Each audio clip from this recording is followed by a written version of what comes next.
ये जो स्ट्रक्चर आप देख रहे हो, एक आपका ये मेडुलरी नेफ्रॉन है, जिसको हम जस्टा मेडुलरी नेफ्रॉन कहते हैं। इस नेफ्रॉन में आप देख रहे हो कि जो ये स्ट्रक्चर दिख रहा है, ये मोमेंट कैप्सूल है और इधर से एफरेंट आर्टेरियोल आ रहा है जो ब्लड को लाएगा। एफरेंट आर्टेरियोल का जो लेमन होता है ब्रॉड होता है, इसलिए एफरेंट आर्टेरियोल में जो ब्लड का जो प्रेशर है वो बेटा कम होता है। इसके बाद यहीं से ये जो एफरेंट आर्टेरियोल अंदर आता है, ये डक्ट ऑफ कैपिलरीज में कन्वर्ट होता है, जिसको हम कहते हैं ग्लोमेरुलर। और ये ग्लोमेरुलर बाद में ये मोमेंट कैप्सूल के एरिया को लीव करेगा, छोड़ेगा, तो ये जो आपको आर्टेरियोल दिखाई पड़ेगा that is known as the efferent arteriole. इस इफरेंट आर्टेरियोल का जो लीमेन होता है वो नैरो होता है, इसलिए यहाँ पर इफरेंट आर्टेरियोल में जो ब्लड का जो प्रेशर है वो क्या होता है बेटा, ज्यादा होता है। अब चूंकि वॉल्यूम ऑफ ब्लड यहाँ पर ज्यादा है ग्लोमेरुलर में और यहाँ पर इफरेंट आर्टेरियल प्रेशर ज्यादा है, तो एक फोर्स जनरेट होगा प्रेशर डिफरेंस की वजह से, और उस प्रेशर को हम बोलते हैं ग्लोमेरुलर हाइड्रोस्टैटिक प्रेशर। क्या कहते हैं उसको हम? Glomerular hydrostatic pressure. और ये प्रेशर जो होता है वो सबसे ज्यादा होता है।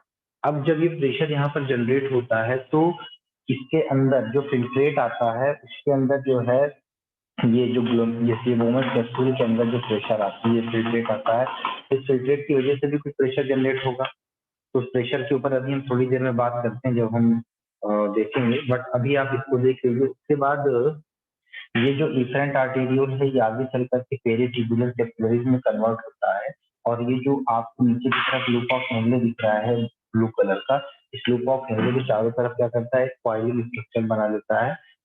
ठीक है, तो अब हम उसको बोलते हैं ये पेरिट्यूबुलर कैपिलरीज। और ये जो लूप ऑफ हेनले आप देख रहे हैं, लूप ऑफ हेनले ये जो हेयर पिन लूप जैसा दिखाई पड़ता है, तो इसको हम बोलते हैं, दोनों को मिला करके कहेंगे वासा रेक्टा। मैंने कहा पेरिट्यूबुलर कैपिलरीज और लूप ऑफ हेनले आपस में मिलकर के क्या बनाते हैं बेटा, वासा रेक्टा बनाते हैं। और ये जो वासा रेक्टा होता है इसमें काउंटर करंट मैकेनिज्म चलता है। काउंटर करंट मैकेनिज्म को आप इसको ऐसे समझिए, अभी मैं बताऊंगा, आगे लिखवा भी दूंगा क्या होता है काउंटर करंट मैकेनिज्म। अब देखिए, जैसे यहाँ से ब्लड बेटा आ रहा है और इसके अंदर गया, ठीक है, यहाँ पर क्या हुआ बेटा, फिल्ट्रेट नीचे आया। ठीक है, ये क्या आया, फिल्ट्रेट नीचे आया। जैसा कि आप जानते हैं 1100 से 1200 ml ब्लड पर मिनट आ रहा है, लेकिन जो फिल्ट्रेट निकल कर के आ रहा है वो कितना होता है, 125 ml होता है पर मिनट। तो जो 125 ml आता है उसको हम कहते हैं ग्लोमेरुलर फिल्ट्रेट, और इसी को हम मापते हैं जीएफआर के फॉर्म में, ग्लोमेरुलर फिल्ट्रेशन रेट, जिसका जीएफआर इसके आसपास का है 125 ml के आसपास का, 125 ml से थोड़ा सा कम हो सकता है, ज्यादा हो सकता है, तो उसकी किडनी को हेल्दी माना जाता है। ठीक है, हम जीएफआर रेट को ही मेजर करके बता सकते हैं कि किसी बंदे की किडनी हेल्दी है या अनहेल्दी है। ठीक, फिर उसके बाद ये फ्लूइड देखो इधर से आ रहा है, ये जो फ्लूइड आपके आपके रीनल ट्यूब्यूल में फ्लो करता है उसको हम फिल्ट्रेट कहते हैं। क्या कहते हैं उसको हम फिल्ट्रेट कहते हैं। अब इसमें देखिए ये फ्लूइड जो है इस डायरेक्शन में आ रहा है और इसमें लूप ऑफ हिलने में इस डायरेक्शन में जा रहा है। ये इस डायरेक्शन में फ्लो कर रहा है, फ्लूइड इस डायरेक्शन में फ्लो कर रहा है, और ये इस डायरेक्शन में इस तरीके से फ्लो कर रहा है। ठीक, लेकिन दूसरी तरफ आप देखिए कि ये जो ब्लड यहाँ से निकला फोर्स के साथ, ये ब्लड पेरिट्यूबुलर कैपिलरीज में जाता हुआ आपके वासा रेक्टा में इस डायरेक्शन में जा रहा है। तो जब ये ब्लड इस डायरेक्शन में जा रहा है तो उसी सेम टाइम पर आप देखिए ये जो फिल्ट्रेट है ये इस डायरेक्शन में जा रहा है, इस डायरेक्शन। तो एक दूसरे को ये काउंटर कर रहे हैं, एक दूसरे के अपोजिट, पैरेलल तो है लेकिन उनका डायरेक्शन क्या है, अपोजिट डायरेक्शन। ठीक है, इसी की वजह से काउंटर करंट मल्टीप्लायर चलता है, काउंटर करंट मैकेनिज्म चलता है। ठीक, तो ये चीज आप समझिए। अब मैं थोड़ा सा और बताता हूँ, इसको थोड़ा सा दूसरी तरफ लेकर के आऊँ कि ये जो आपका है ये प्रॉक्सिमल पार्ट है, क्योंकि बोमन कैप्सूल से अराइज हो रहा है इसलिए इसको प्रॉक्सिमल कन्वोल्यूटेड ट्यूब्यूल कहते हैं। और मैक्सिमम रीअब्जॉर्प्शन जो होता है फिल्ट्रेट का वो इसी एरिया में होता है, एक्टिव और पैसिव प्रोसेस दोनों से होता है। ठीक है, और अप्रोक्सीमेटली 70 to 80% जो फिल्ट्रेट का रीअब्जॉर्प्शन होता है वो रीअब्जॉर्प्शन इसी में होता है, जिसको हम क्या बोलते हैं बेटा, ट्यूबुलर रीअब्जॉर्प्शन। पहला वाला जो स्टेप था वो यहाँ पर था, जब यहाँ से ब्लड जो है फिल्टर होकर के यहाँ पर आ रहा था, तो अब हम इसको यहाँ पर पहले वाले स्टेप को हम बोल रहे थे ग्लोमेरुलर फिल्ट्रेशन। क्या बोल रहे थे, ग्लोमेरुलर फिल्ट्रेशन। और दूसरी तरफ जब ये प्रॉक्सिमल कन्वोल्यूटेड ट्यूब्यूल से जब रीअब्जॉर्प्शन होता है, तो रीअब्जॉर्प्शन होने के बाद जो भी सब्सटेंस यहाँ से निकलते हैं वो सारे सब्सटेंसेस जो होते हैं इस जो है कैपिलरी नेटवर्क के अंदर या कैपिलरी में जाकर के एंटर करते हैं। ठीक है, तो इसको हम क्या बोलते हैं बेटा, ट्यूबुलर रीअब्जॉर्प्शन। रीअब्जॉर्प्शन का सीधा सा फेनोमेना है कि एक जगह से निकल करके दूसरी जगह को जाना। एक्सप्लेन लीजिए। जैसे मान लीजिए कि ये क्या है, ये रीनल ट्यूब्यूल है, ये रीनल ट्यूब्यूल है, और ये क्या है बेटा, आपका ब्लड वेसल है, यानी कि आपके जो कैपिलरी वगैरह है। तो जब हम ट्यूबुलर रीअब्जॉर्प्शन की बात करते हैं तो सब्सटेंस यहाँ से निकल करके इस ब्लड वेसल के अंदर एंटर करेगा। और जब हम सिक्रीशन की बात करते हैं तो सिक्रीशन में क्या होता है कि यहाँ ब्लड वेसल से सब्सटेंस निकल करके कहाँ जाएंगे, आपके इंटरस्टिशियल फ्लूइड में, और फाइनली कहाँ पर पहुंचेंगे, आपके ट्यूब्यूल के अंदर पहुंचेंगे। तो ये 3 फिनोमेना चलते हैं आपके यूरिन फॉर्मेशन में। पहला क्या चलता है, ग्लोमेरुलर फिल्ट्रेशन चलता है, दूसरा ट्यूबुलर रीअब्जॉर्प्शन चलता है, तीसरा चलता है आपका क्या, ट्यूबुलर सिक्रीशन चलता है। ये 3 फिनोमेना चलते हैं। ठीक, तो ये वाला जो रीजन है प्रॉक्सिमल कन्वोल्यूटेड ट्यूब्यूल, यहाँ पर जो सब्सटेंसेस होते हैं उनका रीअब्जॉर्प्शन मैक्सिमम होता है, इसलिए यहाँ का जो सोल्यूशन का जो टोनिसिटी होती है या ऑस्मोलैरिटी होती है वो आइसोटोनिक। क्या होता है बेटा, आइसोटोनिक होता है। उसके बाद हम आते हैं कहाँ पर, इस descending limb of Henle loop. तो ये जो हमारा हेनले लूप है, और ध्यान से सुनिएगा, ये जो हमारा हेनले लूप है, हेनले लूप का एक कौन सा बेटा डिसेंडिंग लिम्ब है और एक कौन सा है आपका असेंडिंग लिम्ब है। और ध्यान से समझिएगा, ये जो हमारा डिसेंडिंग लिम्ब है, ये डिसेंडिंग लिम्ब किसके लिए परमीबल होता है बेटा, ये परमीबल होता है वाटर के लिए। ये परमीबल होता है किसके लिए, permeable for water and impermeable for electrolyte. इसके लिए इम्परमीबल होता है, ये इम्परमीबल होता है इलेक्ट्रोलाइट के लिए, लाइक आपका सोडियम आयन हो गया, आपका पोटेशियम आयन हो गया, इसके लिए क्या होता है बेटा, इम्परमीबल होता है। लेकिन जैसे ही हम असेंडिंग लिम्ब की तरफ जाएंगे, अब जब हम असेंडिंग लिम्ब की तरफ जाएंगे तो असेंडिंग लिम्ब जो होता है, ये वाला असेंडिंग लिम्ब, ये जो है वाटर के लिए इम्परमीबल होता है, ये वाटर के लिए इम्परमीबल होता है। और इलेक्ट्रोलाइट्स जो हमारे हैं, सोडियम आयन हो गया, क्लोराइड आयन हो गया, पोटेशियम आयन हो गया, ये सारे आयन के लिए क्या होता है बेटा, ये परमीबल होता है। ठीक, अब आप ध्यान से समझिएगा बात को, मैं थोड़ा चीजों को मिला करके बोल रहा हूँ कि जब यहाँ से फ्लूइड फिल्ट्रेट नीचे की तरफ आ रहा है और वाटर यहाँ से क्या हो रहा है बेटा, बाहर जा रहा है, तो अंदर सॉल्यूट का कंसंट्रेशन कम हो जाएगा कि बढ़ जाएगा, सॉल्यूट का कंसंट्रेशन बढ़ जाएगा, मतलब ये जो सॉल्यूशन है वो कैसा हो जाएगा, हाइपरटोनिक हो जाएगा। कैसा हो जाएगा, हाइपरटोनिक हो जाएगा। जब वाटर का लेवल क्या हो जाएगा, कम हो जाएगा, सॉल्यूट का लेवल बढ़ जाएगा, तो फिल्ट्रेट का कंसंट्रेशन कैसा हो जाएगा, हाइपरटोनिक हो जाएगा। तो 2 सवाल आपके नीचे क्लियर होते हैं कि पीसीटी में जो फिल्ट्रेट की जो ऑस्मोलैरिटी है वो हाइपरटोनिक है, आइसोटोनिक या हाइपोटोनिक है, वहां पर आइसोटोनिक है। और यहाँ पर कैसी हो जाएगी, यहाँ पर हाइपरटोनिक हो जाएगी। और उसके बाद अब जब हम ऊपर की तरफ जा रहे हैं, असेंडिंग लिम्ब से ऊपर की तरफ जा रहे हैं, तो यहाँ से क्या होता है बेटा, यहाँ से सोडियम आयन वगैरह बाहर निकलेंगे, क्लोराइड आयन वगैरह बाहर निकलेंगे, और ये जो आप देख रहे हो ना वाटर रेक्टर की जो लाइनिंग है, इसके अंदर क्या होता है, ये कैप्चर कर लिया जाता है। तो अब यहाँ पर इलेक्ट्रोलाइट की संख्या क्या हो रही है बेटा, कम हो रही है, वाटर का जो है रिमूवल नहीं हो रहा, तो वाटर क्या हो जाएगा, इसके कंपेयर में वाटर का लेवल बढ़ जाएगा। अब यहाँ पर जो सोल्यूशन है वो कैसा हो जाएगा, हाइपोटोनिक हो जाएगा। सोल्यूशन कैसा हो जाएगा, सोल्यूशन का मतलब क्या होता है, आपका फिल्ट्रेट, ऐसे नहीं बैठो, क्या होता है फिल्ट्रेट, फिल्ट्रेट कैसा हो जाएगा, ये हाइपोटोनिक हो जाएगा। ये 3 सवाल क्लियर हो गए।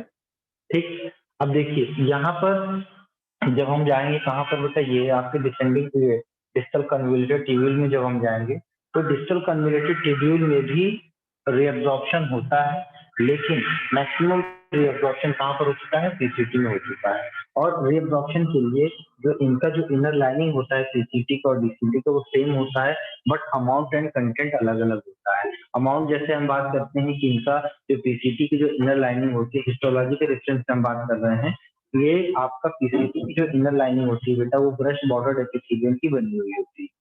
ठीक है, डाइजेस्टिव सिस्टम में पढ़ा है, ब्रश बॉर्डर एपिथेलियम जो होता है वो किसके लिए होता है बेटा, वो सरफेस एरिया को इंक्रीज करता है।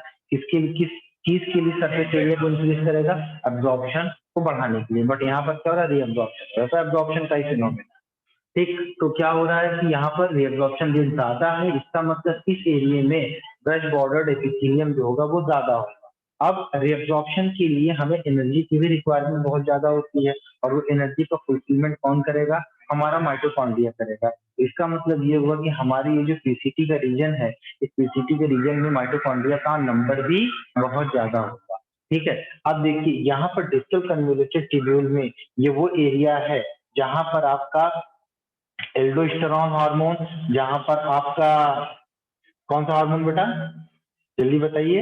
एडीएच, एंटी डायूरेटिक हार्मोन, ये आकर के काम करते हैं, जो कि एडीएच क्या करता है, वाटर के रीअब्जॉर्प्शन रेट को क्या करेगा, इंक्रीज करेगा। और एल्डोस्टेरॉन क्या करेगा, सोडियम के रीअब्जॉर्प्शन रेट को क्या करेगा, इंक्रीज करेगा।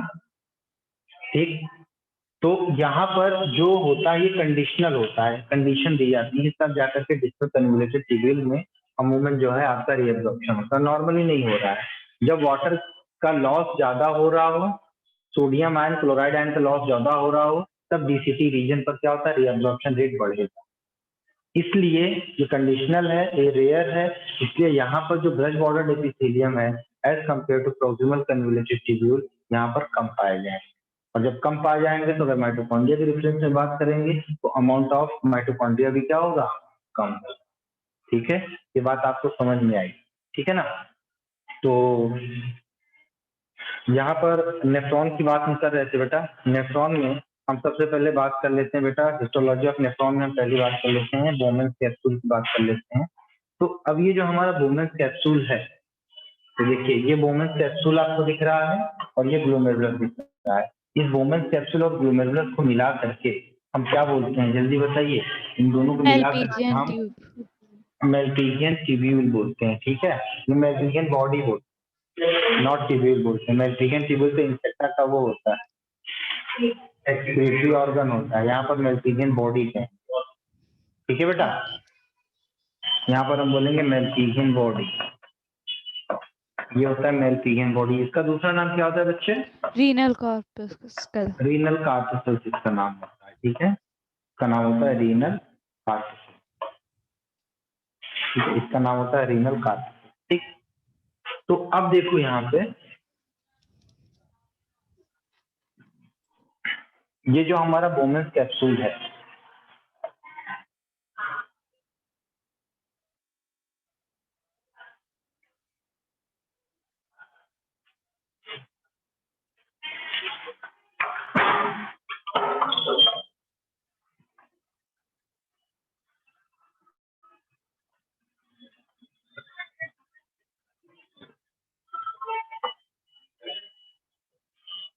कहाँ चलेगा,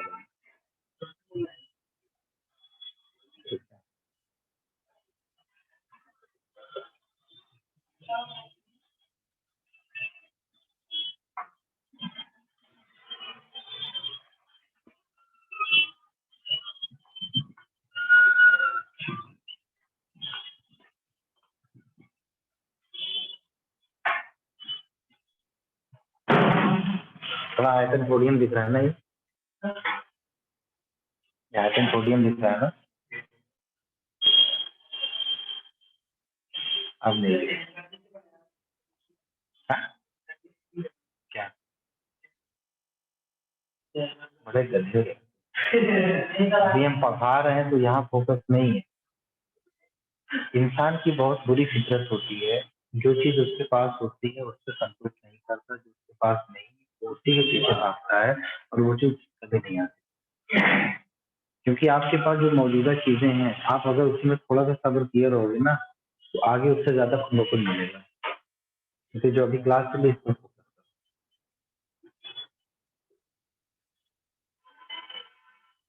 तो ये बोमस कैप्सूल है बेटा। तो बोमस कैप्सूल में दो लेयर आपको दिखाई पड़ती है। एक होती है आउटर लेयर जो सिंपल स्क्वामस एपिथेलियम की बनी होती है, और एक इनर लेयर होती है जो स्पेशल टाइप की सेल्स होती है, that is called the podocyte. ठीक है, तो बोमेंस कैप्सूल में आप लिखते हुए चलिएगा। तो हम यहाँ पर बात कर रहे हैं बेटा, बोमेंस कैप्सूल की बात कर रहे हैं। ये आपका बोमेंस कैप्सूल है।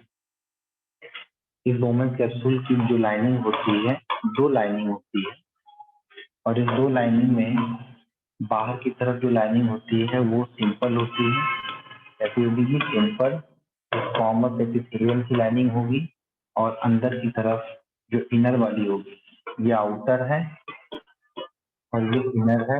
इनर वाली जो लेयर होगी बेटा वो आपकी स्पेशल टाइप की सेल्स होती हैं जिनको हम बोलते हैं पोडोसाइट।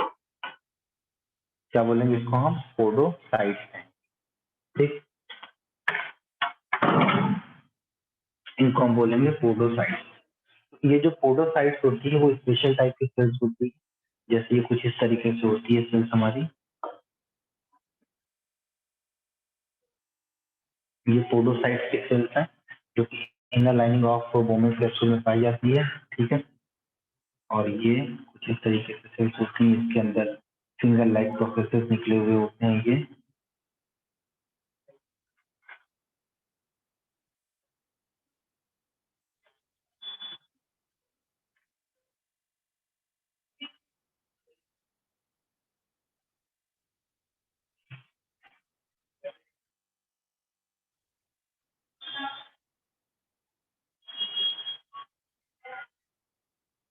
इस तरीके से फिंगर लाइक प्रोसेसेस निकले हुए होते हैं,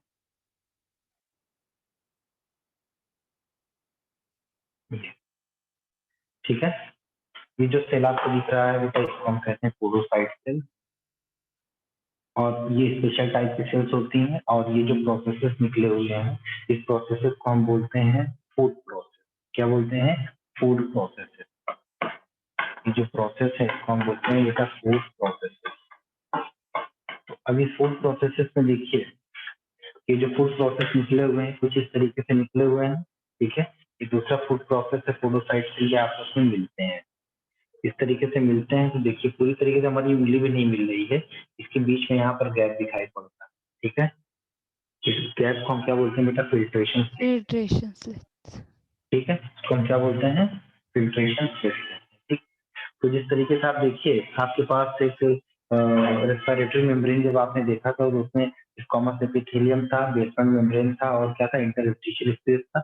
वैसे ही यहाँ पर भी क्या देख रहे हो आप? ये इसके साथ साथ क्या लगा हुआ है? जब यहाँ पर देखोगे ये ग्लोमेरुलस लगा हुआ है, तो ये ग्लोमेरुलस जो है इसका ये क्या है? ब्लड वेसल्स की लाइनिंग है। फिर इसके बाद पोडोसाइट दिखाई पड़ेगा, ठीक है। इस तरीके से एक पूरा पूरा क्या बनेगा? फिल्ट्रेशन मेम्ब्रेन का फॉर्मेशन होगा, ठीक है। तो ये जो आपका फिल्ट्रेशन मेम्ब्रेन होता है वो स्पेशली आपका एंडोथेलियम होगा, बेसमेंट मेम्ब्रेन होगा और स्क्वामस एपिथेलियम होगा, ठीक। तो इसके बाद ये जो आपका पोडोसाइट प्रोसेस है यानी कि फूड प्रोसेस है, ये क्या करेगा बेटा? इंटरडिजिटेट, ये क्या करेंगे बेटा? ये सब इंटरडिजिटेट होंगे, इंटरडिजिटेट फॉर्मिंग फॉर्मिंग स्प्लिट पोर्स। क्या बनाएंगे बेटा? ये बनाएंगे स्प्लिट पोर्स, ये स्प्लिट पोर्स बना, ठीक। अब इसमें एक बात और है, हमारा जो ग्लोमेरुलस होता है, ग्लोमेरुलस की जो लाइनिंग होती है ये दूसरे एंडोथेलियम से थोड़ी सी डिफरेंट, ठीक है। मैं बताता हूँ, देखो ध्यान से। ये जो ग्लोमेरुलस हमारा है, ग्लोमेरुलस हमारा है, तो ग्लोमेरुलस की जो लाइनिंग होती है नॉर्मली जो ब्लड वेसल्स की लाइनिंग होती है उसमें क्या होता है? एंडोथेलियम होता है। बट यहाँ पर एंडोथेलियम तो है लेकिन वो एंडोथेलियम कंटिन्यू ना होकर के डिसकंटिन्यू होता है। कंटिन्यू ना होकर के जैसे नॉर्मल आप ब्लड वेसल आप देखते हो तो नॉर्मल ब्लड वेसल्स में जो आप एंडोथेलियम देखते हो, inner lining of blood vessel देखते हो एंडोथेलियम की केस में, वो इस तरीके से होता है ना, कंटिन्यू होता है ना, वो कंटिन्यू होता है। बट यहाँ पर कंटिन्यू नहीं होता, यहाँ पर बीच बीच में ब्रेक होता है जिसको हम डिसकंटिन्यू कहते हैं। तो स्पेशली अभी हम जो बात कर रहे हैं आपसे ग्लोमेरुलस के बारे में, तो ये जो ग्लोमेरुलस है, ग्लोमेरुलस क्या है? टफ्ट ऑफ कैपिलरीज है। पहली चीज मैंने बताई आपको, this is the tuft of capillaries. ये कैपिलरी का क्या है? ये टफ्ट है, गुच्छा है। टफ्ट का मतलब होता है गुच्छा, ठीक, बंच। टफ्ट ऑफ कैपिलरीज है। एंड ये जो ग्लोमेरुलस होता है ये बहुत ही ज्यादा जो है परमेबल होता है। These are highly permeable, these are highly permeable. क्यों बहुत ज्यादा हाईली परमेबल होता है? Due to the fenestra, due to the fenestra. इस फेनेस्ट्रा को हम क्या बोलते हैं बच्चे? इस फेनेस्ट्रा को हम बोलते हैं विंडो। इस फेनेस्ट्रा को हम कहते हैं विंडो। जैसे मैं बताऊं आपको कि ये आपका ग्लोमेरुलस का है, ग्लोमेरुलस का ब्लड वेसल हमने यहाँ पर बना दिया, ठीक है। और बाहर की तरफ यहाँ पर आपको पोडोसाइट सेल्स लगी हुई है इस तरीके ये पोडोसाइट सेल्स लगी हुई है,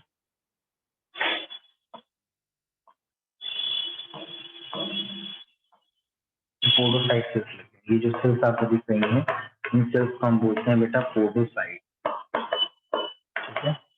और इसके अंदर का जो ग्लोमेरुलर जो इनर लाइनिंग है उस लाइनिंग को आप देखिए,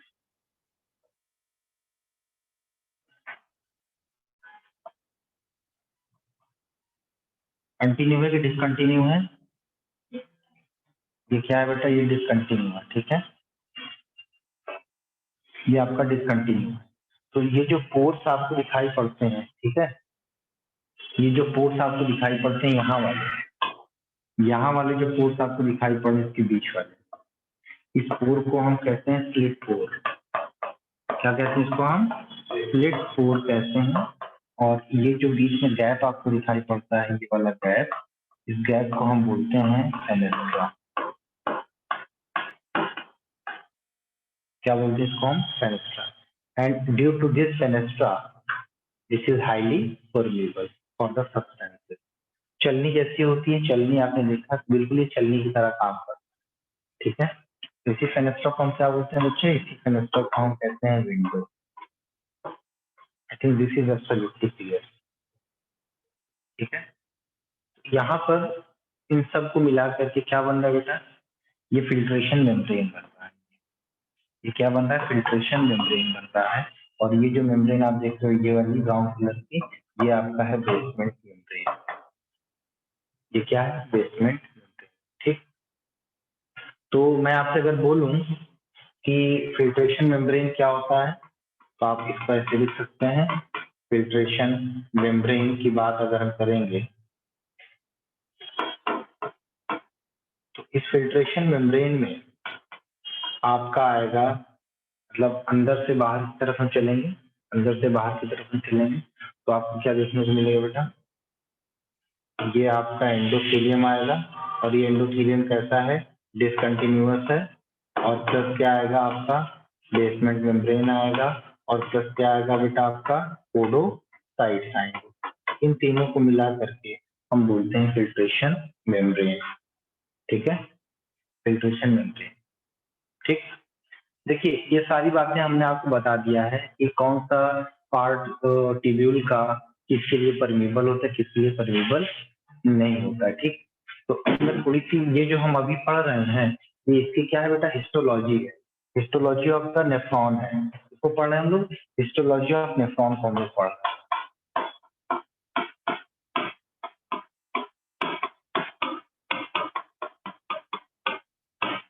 शुक्ला जी, क्लास डिफरेंट है ना? क्लास डिफरेंट हो रही है ना? कितनी? हाँ, थोड़ा सा डिफरेंट होती है क्लास, हमारी हर क्लास। चलिए ये हो गया सबका, जल्दी करिए, फटाफट चलिए, आज आपको बहुत देर तक पढ़ना है। Yes, चलो sir.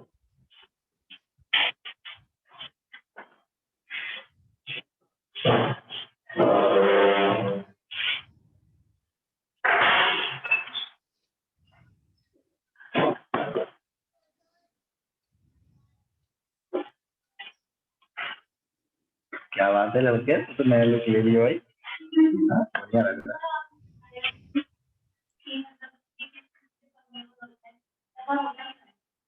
बेटा फिल्ट्रेशन के लिए ब्लड के वॉल्यूम को भी मेंटेन करना है, ब्लड के अंदर जो टॉक्सिसिटी वगैरह है, जो हमारे लिए बेनिफिशियल सब्सटेंसेस हैं उनको फिल्टर करके वापस से ब्लड में लाना है। हाँ, और तो और जो भी हार्मफुल सब्सटेंसेस उनको फिल्टर करके यूरिन के थ्रू बाहर निकलना, लाइक यूरिया वगैरह हो गया। यूरिन का फॉर्मेशन स्टार्ट हो जाता है तुम्हारा यहीं से। ये जो देख रहे हो ना, ये जो फिल्ट्रेशन मेम्ब्रेन हमने बताई वो यहाँ की बताई, ठीक है। वासा रेक्टा के थ्रू यूरिन का फॉर्मेशन होता है, हाँ। और यहाँ पर क्या होता है? फिल्ट्रेशन हो रहा है, फिल्टर हो रहा है। जो पर मिनट 125 ml जो फिल्टर हो रहा है, फिल्ट्रेट जा रहा है, उसको हम GFR कहते हैं, ग्लोमेरुलर फिल्ट्रेशन रेट। हाँ, लिखवाएंगे ना, परेशान क्यों? तो सब लिखवाएंगे ना, तुम परेशान का है? सब लिखवाएंगे, टेंशन। अब ये सब लिखवा नहीं रहे हैं, ये सब हम लिखवा नहीं रहे हैं, लिखवा ही रहना। तो पहले तो हम थॉरली पूरी चीज को समझा दें ताकि आप लोगों को लगे कि हाँ हम जो लिख रहे हैं वो समझ में भी आ रहा है। ठीक, हाँ चलो आगे चले हम। ठीक है, आगे चलते हैं बेटा, हिस्टोलॉजी की बात करते हैं। तो हिस्टोलॉजी में देखो यार, इस बात में हिस्टोलॉजी में सबसे पहली चीज हम देख लेते हैं बेटा, प्रॉक्सिमल कन्वोल्यूटेड टीबी। ठीक है, करीब में है ये किसके करीब है बेटा? ये आपके बोमेंस कैप्सूल के करीब में है। ठीक है, तो उससे पहले आप एक पॉइंट लिख लीजिएगा कि अच्छा ये जो है स्पेसिफिक नहीं होता है, ये जो फिल्ट्रेशन मेम्ब्रेन होता है ये स्पेसिफिक नहीं होता, नॉन स्पेसिफिक होता है, मतलब ये सबको फिल्टर करेगा। ठीक है, ये सबको फिल्टर करेगा, लिख लीजिएगा, एक पॉइंट लिखिएगा, filtration membrane is non-specific. Filtration membrane is non-specific. Filtration membrane is non-specific. ठीक आ जाओ।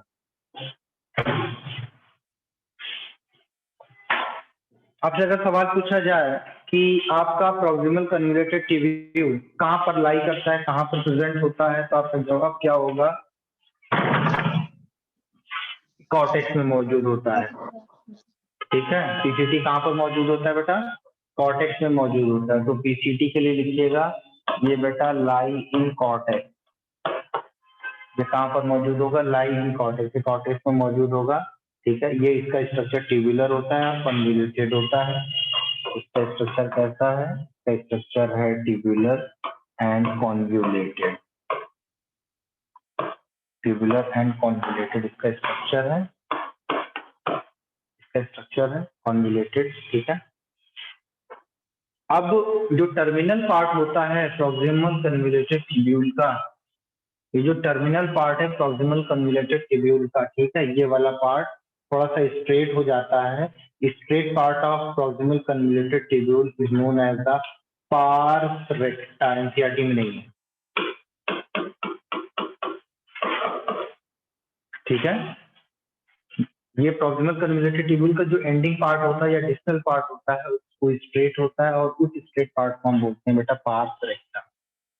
ठीक है, तो इस पॉइंट को आप चाहिए तो लिख लीजिएगा, terminal part of PCT is straight, terminal part of PCT is straight and it is called the pars recta. It is called the pars recta. ठीक है, एंड इसकी हिस्टोलॉजी अगर हम आपको बताएंगे तो इसकी हिस्टोलॉजी होगी कि हम लिखेंगे इसको internally lined by brush border cuboidal epithelium.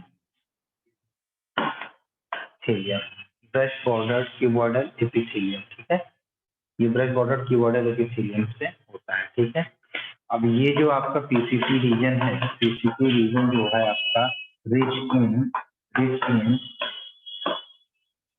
Glycogen granules, इसके सेल्स की बात कर रहे हैं, और तो और साथ साथ ये रिच इन किसमें बेटा? माइटोकॉन्ड्रिया। और ब्रश बॉर्डर एपिथेलियम यहाँ पर सबसे ज्यादा पाए जाते हैं। ठीक है, और इसी रीजन में मैक्सिमम रीअब्जॉर्प्शन होता है, मैक्सिमम रीअब्जॉर्प्शन होता है। सवाल बनता है कि अगर आपके नेफ्रॉन से पीसीटी को रिमूव कर दिया जाए तो आपकी यूरिन कैसी होगी? कंसंट्रेट होगी कि जो है हाइपोटोनिक होगी, कैसी होगी? मतलब अगर यहाँ से हटा दिया जाए पीसीटी को तो रीअब्जॉर्प्शन तो होगा ही नहीं। जब रीअब्जॉर्प्शन नहीं होगा तो हमारा यूरिन कैसा होगा? हाइपोटोनिक होगा ना। अब यहाँ पर ये दिमाग मत लगाना कि लूप ऑफ हेनले में तो वाटर का रीअब्जॉर्प्शन हो रहा है, इलेक्ट्रोलाइट का रीअब्जॉर्प्शन हो रहा है, बट मैक्सिमम कहाँ पर हो रहा है? पीसीटी में सब चीजों का हो रहा है। जब पीसीटी ही नहीं रहेगा तो वहां पर आप कितना ही कर लेंगे, उसकी एक लिमिट है। वहां पर थोड़ी जो है नंबर ऑफ माइक्रोविला या जो ब्रश बॉर्डर एपिथेलियम वहां पर थोड़ी ज्यादा है। ठीक है, तो ये पीसीटी की बात हो गई। उसके बाद आपका आता है बेटा लूप ऑफ हेनले। तेज काम करो, रुकेंगे नहीं हम, ठीक है। आपका आता है बेटा लूप ऑफ हेनले। तो ये जो लूप ऑफ हेनले को आप ऐसे समझिए, ये थिक सेगमेंट आ रहा है नीचे की तरफ, ये थिन हो गया, फिर ये जो है लूप कन्वर्ट हुआ ऐसे, ये थिक सेगमेंट आ रहा है, ये थिन हुआ, ठीक है। इसके बाद ये ऊपर की तरफ जा रहा है इस तरीके से, ठीक है। ये फिर ये थिक हो गया, फिर ये जो दिख रहा है आपको ये लूप ऑफ हेनले, ठीक है। ये क्या लूप ऑफ हेनले? तो लूप ऑफ हेनले के दो सेगमेंट हैं, एक आपका डिसेंडिंग लिम्ब है और एक कौन सा है बेटा, असेंडिंग लिम्ब है। डिसेंडिंग लिम्ब में भी कैसा सेगमेंट आपको देखने को मिलता है बेटा, थिक सेगमेंट देखने को मिलता है और थिन देखने को मिलता है। इधर भी आपका कैसा सेगमेंट है बेटा, थिक है, और ये क्या है आपका थिन सेगमेंट है। तो इम्पोर्टेंट पॉइंट ये है कि जो थिन सेगमेंट होता है वो किससे लाइन होता है बेटा, वो लाइन होता है इस कॉमन एपिथेलियम। जो थिन सेगमेंट होता है वो किससे लाइन होता है, कॉमन एपिथेलियम। इसकी लाइनिंग किसकी होती है बेटा, कॉमन एपिथेलियम से। और जो थिक वाला सेगमेंट होता है इसकी लाइनिंग किसकी होती है, जल्दी बताइए। थिक सेगमेंट है, थिक सेगमेंट की जो लाइनिंग होगी वो क्यूबॉइडल एपिथेलियम से ये लाइन होता है। लाइन होता है किससे बेटा, क्यूबॉइडल एपिथेलियम। समझ में आई बात, ये क्यूबॉइडल एपिथेलियम से लाइन होता है, ठीक है। अब देखिए मैंने क्या बताया कि ये वाला जो पार्ट है ये कौन सा पार्ट है बेटा, डिसेंडिंग है, नीचे की तरफ जा रहा है। ये कौन सा है बेटा, ये असेंडिंग है, ये ऊपर की तरफ जा रहा है, ठीक है। और यहाँ पर ये वाला जो लिम्ब है ये किसके लिए परमीबल है, मैंने बताया था आपको, ये परमीबल है, परमीबल फॉर द वाटर। और ये वाला किसके लिए परमीबल है, electrolytes. Permeable for electrolyte, permeable for the electrolyte. Is it clear? Yes, sir.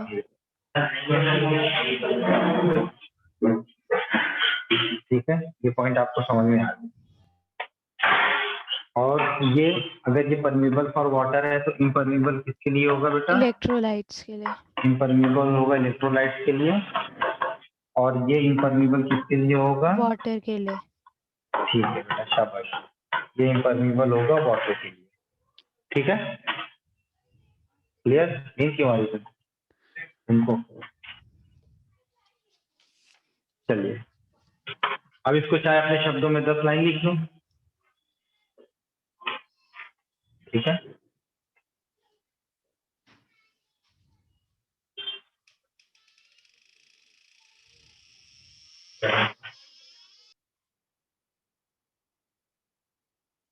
कुछ समझ में आ रहा है यहाँ पे? अगर हम Yes, आपसे sir. पूछें कि थिन सेगमेंट और थिक सेगमेंट कहाँ पर ज्यादा होता है, ये जो लिम्ब दिख रहा है ये डिसेंडिंग लिम्ब है और ये जो लिम्ब दिख रहा है ये असेंडिंग लिम्ब। थिन सेगमेंट सबसे ज्यादा कहाँ पर है, असेंडिंग Descending. लिम्ब में थिन सेगमेंट ज्यादा है और थिक सेगमेंट डिसेंडिंग लिम्ब में ज्यादा है। सर उल्टा नहीं है अच्छा डायग्राम सॉरी, से। हाँ ये आपका है डिसेंडिंग लिम्ब है और ये आपका कौन सा है, असेंडिंग लिम्ब है, हाँ ठीक है। सवाल है ये डायग्राम से क्वेश्चन बन रहा है ना ये।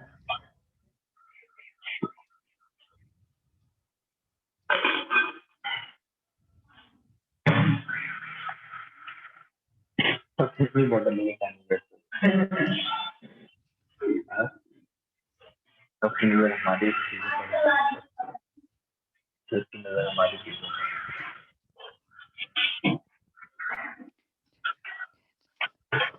तुम लोग अगर हमारे घर पर पहुंचे ना तो तुम लोग हमारी जायदाद मांग,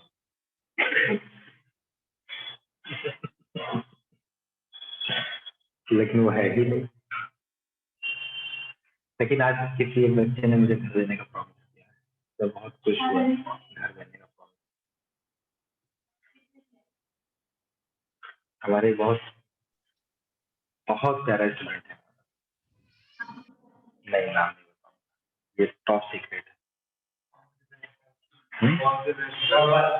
नहीं डॉक्टर, प्रॉपर में इतने अच्छे रहते कह रहा है सब सिलेक्शन जब हो जाएगा हमारा तो मैं आपको एक बंगलो गिफ्ट करूँगा।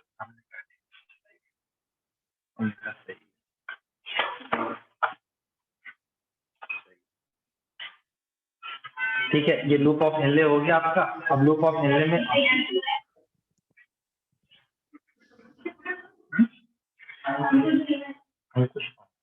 अच्छा वो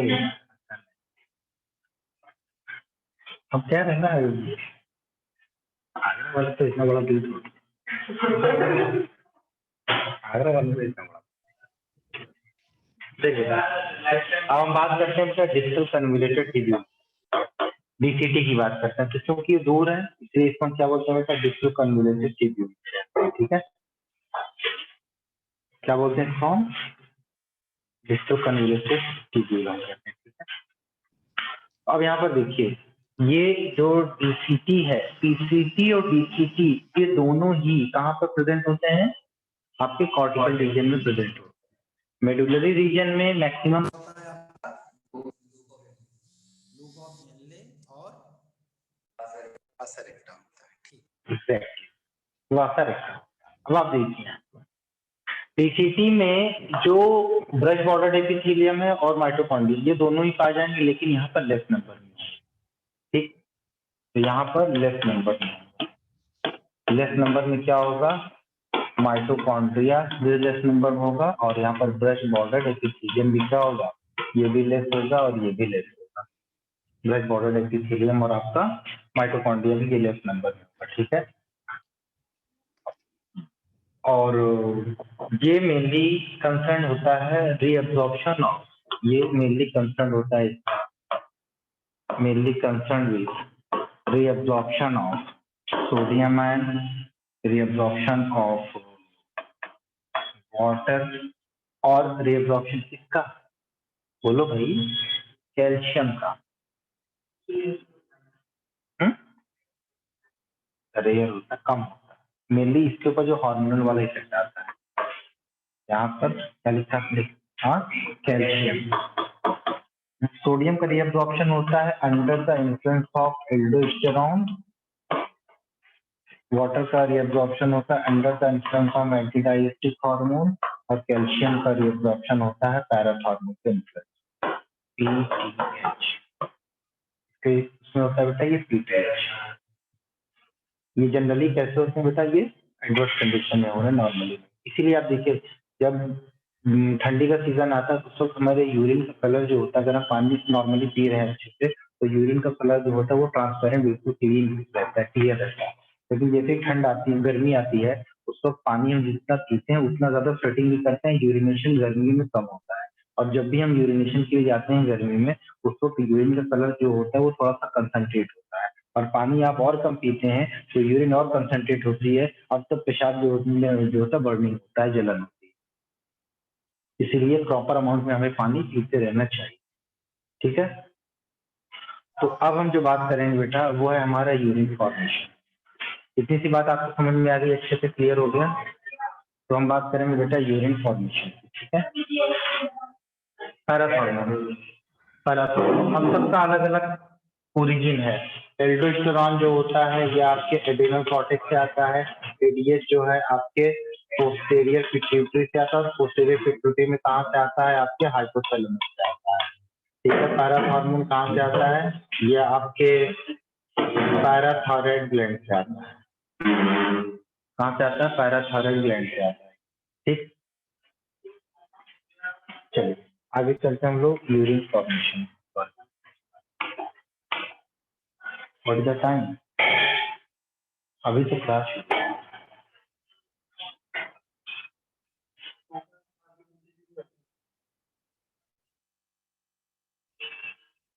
क्लास 50 मिनट, 3:30 बजे। नॉर्मली आप इसको 3 स्टेप से ऐसे समझ सकते हैं यूरिन फॉर्मेशन। ध्यान दीजिए, आज के बाद आप अपनी लाइफ में कभी इन चीजों को भूलेंगे। एक्चुअल में जो मेडिकल रिसर्च की बैच हमारी चलती है उनमें चीजें थोड़ा सा शुरू में मैंने स्पीड पकड़ा था, फिर बाद में जब हमने देखा कि बच्चे थोड़ा कर डाले हैं स्पीड थोड़ा सा स्लो हो गया और उसका खामियाजा आज हमें भुगतना पड़ रहा है। जब बच्चे कम रहते हैं तो थोड़ा सा दिक्कत आती है। जैसे अब ढेर सारे बच्चे 200 बच्चा 150 बच्चा बैठा है तो उसमें चाहे इतना बड़ा टीचर हो वो शुरू के 15-20 बच्चों को देख लेता है, हाँ इनका लेवल ठीक है, उसी हिसाब से क्लास रखता है। सही होता है ना क्लासेस में। यूरिन फॉर्मेशन बड़ा ही इंपॉर्टेंट फिनोमिना है, देख लेता ध्यान दीजिए। तो इसमें जो पहला स्टेप होता है उसको हम बोलते हैं ग्लोमेरुलर फिल्ट्रेशन। ग्लोमेरुलर फिल्ट्रेशन, अब इस ग्लोमेरुलर फिल्ट्रेशन की वजह से जो हमें सब्सटेंस प्रोडक्ट हमें मिलते हैं इसके बाद उसका जो रिजल्टेंट होता है उसको हम बोलते हैं ग्लोमेरुलर फिल्ट्रेट। क्या कहते हैं उसको हम? ग्लोमेरुलर फिल्ट्रेट कहते हैं, ठीक है। और दूसरा इसमें होता है ट्यूब्यूलर रीएब्जॉर्प्शन, ठीक है। और तीसरा क्या होता है आपका ट्यूब्यूलर सिक्रीशन। ट्यूब्यूलर सिक्रीशन, ठीक। तीन चीजें इसमें, तीन स्टेप में मेनली होता है, ठीक। इसको आप ऐसे समझिए, मान लीजिए कि आपका वोमेंस कैप्सूल है,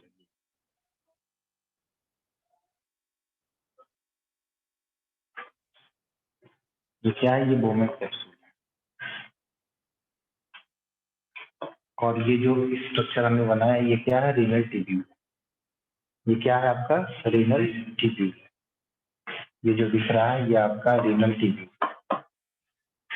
अब यहाँ पे बच्चे, यहाँ पे आया एफरेंट आर्टरी, ये क्या है? ग्लोमेरुलर। और फिर यहाँ से निकला इफरेंट आर्टरी। दोनों के लिंग में फर्क दिख रहा है ना? यहाँ से निकला इफरेंट आर्टरी। ये इफरेंट आर्टेरियल को हमने बहुत सिंप्लीफाई वे में इस बात से बना दिया समझाने। ये जो दिख रहा है नीचे वाला ये ब्लड वेसल है, ऊपर वाला जो दिख रहा है वो क्या है? रीनल ट्यूब्यूल है। ये जो प्रोसेस हो रहा है ये वाला, ये प्रोसेस नंबर 1 है, मतलब ये क्या है? प्रोसेस नंबर 1 है ये, ठीक है। और दूसरा, यहाँ से सब्सटेंस इसमें आ रहा है, यहाँ से सब्सटेंस इसमें आ रहा है, यहाँ से सब्सटेंस, ये प्रोसेस नंबर 2 मतलब ट्यूब्यूलर रीएब्जॉर्प्शन, ठीक है। उसके बाद ये पॉइंट देखिए, यहाँ से सब्सटेंस निकला, यहाँ गया, यहाँ से निकला यहाँ गया, यहाँ से निकला यहाँ, ये प्रोसेस नंबर 3 है, मतलब ट्यूब्यूलर ट्यूब्यूलर सिक्रीशन। सिक्रीशन। ये ट्यूब्यूलर सिक्रीशन, ठीक है। तो पहला जो प्रोसेस हमारा है that is known as glomerular filtration.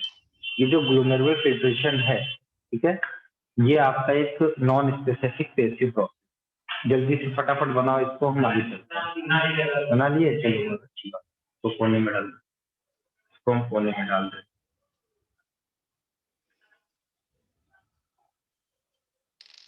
तो पहला प्रोसेस हमारा क्या बेटा? Glomerular filtration, glomerular filtration number 1।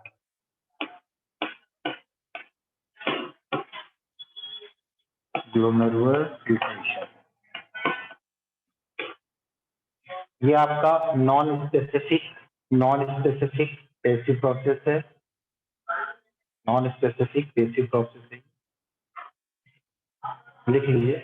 Non specific passive process है in which blood plasma is filtered, in which blood plasma is filtered, blood plasma is filtered due to glomerular hydrostatic pressure, due to glomerular hydrostatic pressure। कैसे? आप इस बात को समझिए। मैंने बताया आपको कि ये आपका वोमेंस कैप्सूल है बेटा, ये बोमेंस कैप्सूल है। इस बोमेंस कैप्सूल में इधर से आया क्या आपका एफरेंट आर्टेरियोल और इधर से क्या निकला आपका इफरेंट आर्टेरियोल और ये क्या है आपका इसमें ग्लोमेरुलर। ठीक है, ये क्या है ग्लोमेरुलर। ठीक, अब यहाँ पर जो फिल्ट्रेट आ रहा है, जो फिल्ट्रेट आ रहा है वो किसकी, ये जो प्रेशर जनरेट हो रहा है इधर, इस प्रेशर, क्योंकि यहाँ पर प्रेशर कम है इसमें और यहाँ पर प्रेशर क्या है बेटा ज्यादा है, इसकी वजह से यहाँ पर इस ग्लोमेरुलस के अंदर जो फिल्ट्रेट है उस फिल्ट्रेट की वजह से जो प्रेशर जनरेट हो रहा है उसको हम क्या बोलेंगे, ग्लोमेरुलर हाइड्रोस्टैटिक प्रेशर। अब जब ये प्रेशर बढ़ेगा, जब ये प्रेशर बढ़ेगा तो आपको मैंने बताया था पोडोसाइट सेल्स है ना, फेनेस्ट्रा है, विंडो है, ठीक है, इन सब से जो सब्सटेंस है वो तेजी से फिल्टर होकर के चला जाएगा, जो उसकी साइज का होगा, साइज का हम बात नहीं करेंगे, हाँ, जो उसकी साइज वो जल्दी से फिल्टर होकर के चला आएगा। यही तो करते हो ना आप, चलनी से आटा चालते हो तो क्या करते हो, चालते हो तो जो उसके साइज का पार्टिकल हो तो वो क्षण करके नीचे चला आता है। तो ये जो प्रेशर होगा वो प्रेशर बाहर की तरफ लगेगा, इधर लगेगा बेटा, बाहर की तरफ ये प्रेशर लगेगा और इस प्रेशर को हम बोलेंगे क्या, ग्लोमेरुलर हाइड्रोस्टैटिक प्रेशर। कौन सा प्रेशर है ये, ग्लोमेरुलर हाइड्रोस्टैटिक प्रेशर। और ये जो ग्लोमेरुलर हाइड्रोस्टैटिक प्रेशर है इसकी जो वैल्यू होती है वो कितनी होती है, जल्दी 60 से to बता सकता है कोई? 75 mm of Hg। जी बेटा, कितना कितना इसका प्रेशर होता है, 60 to 75। ठीक है, इसकी वैल्यू होती है 60 to 75 में भी 55 to 60 mm ऑफ एच हम इसको कंसीडर करते हैं। ठीक है,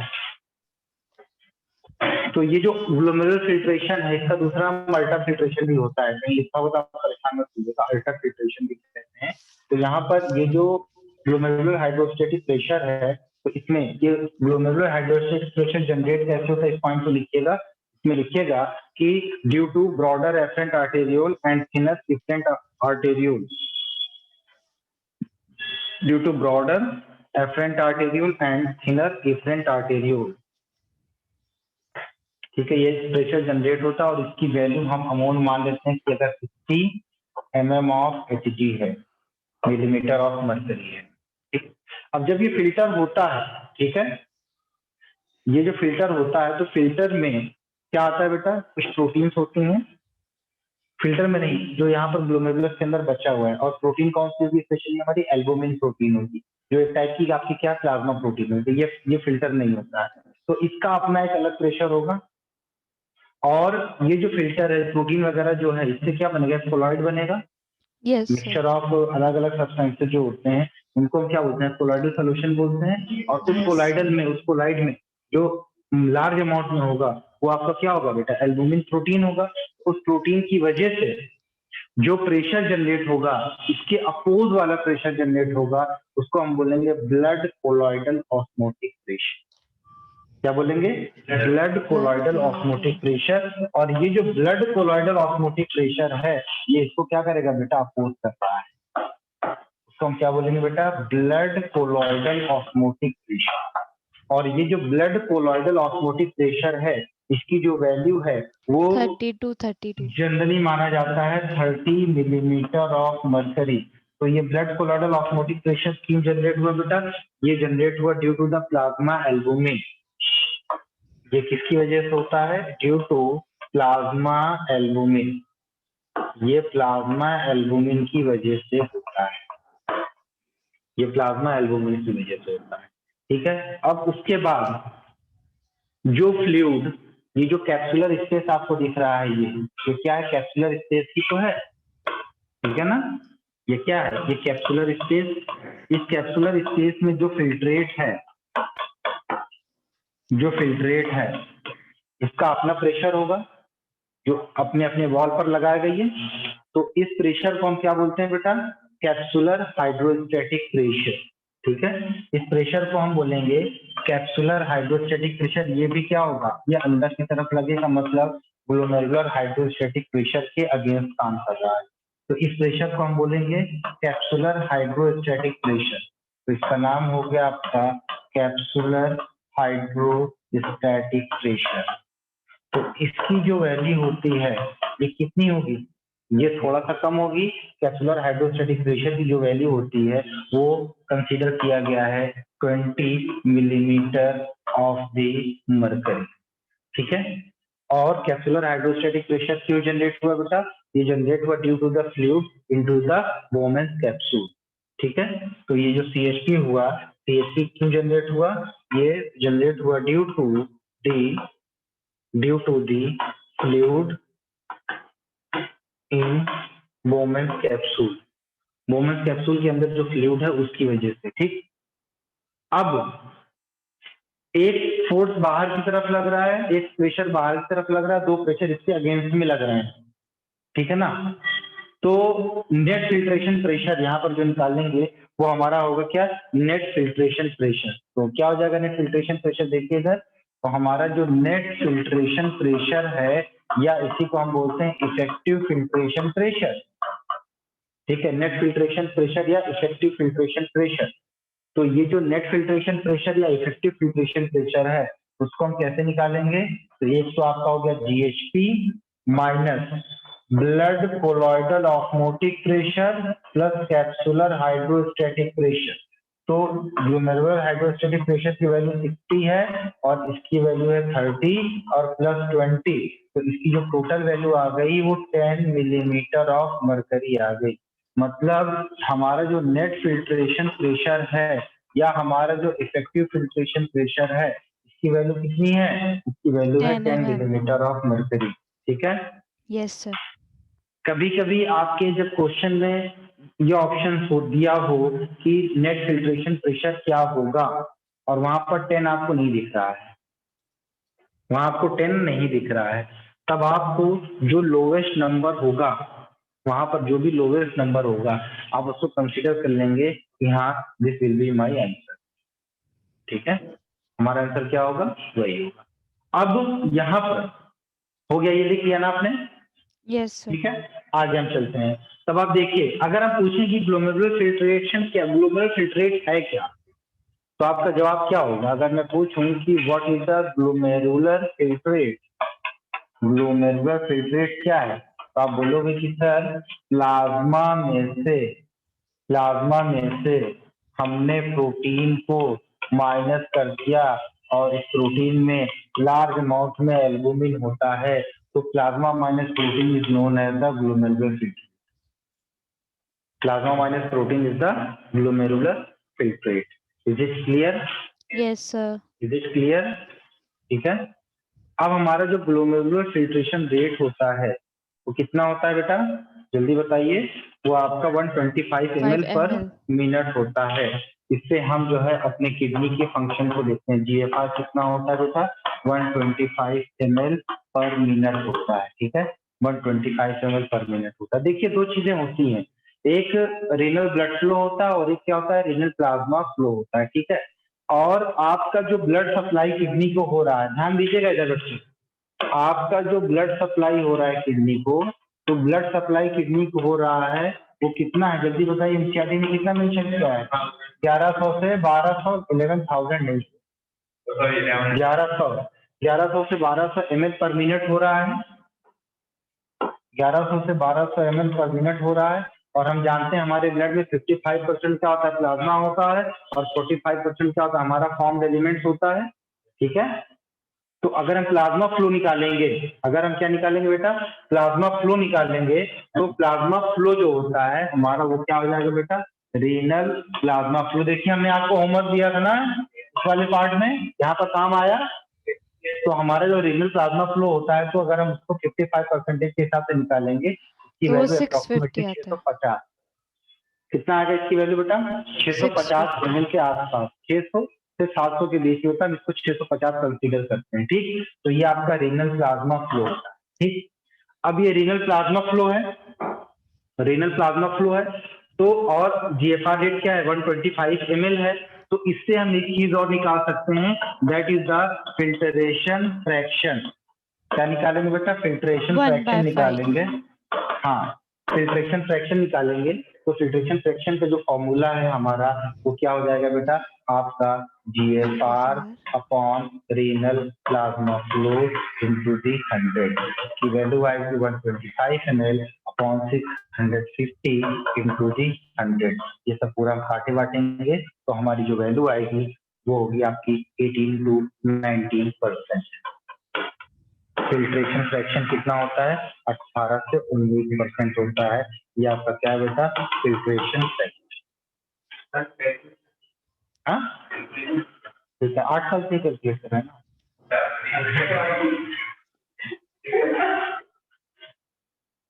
8 साल से कैलकुलेट कर रहे हैं ना बेटा।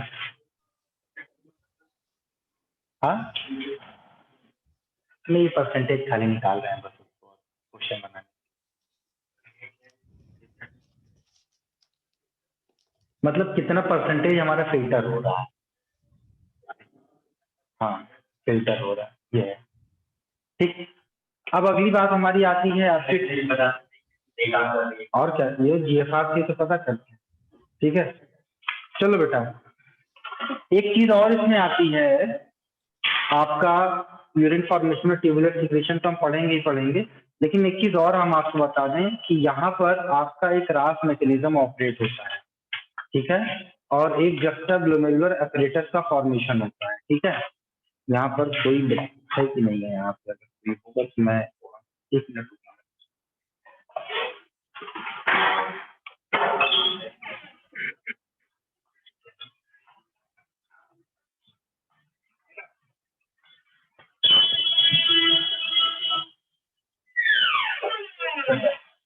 अकेला गए शायद, अगर हो तो भेजना मत, अकेले हो तो भेजना मत।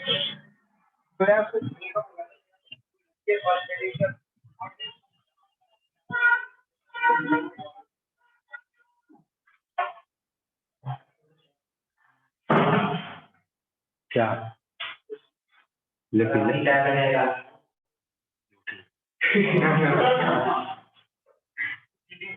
देखो, इंसान है, इंसान की है फितरत।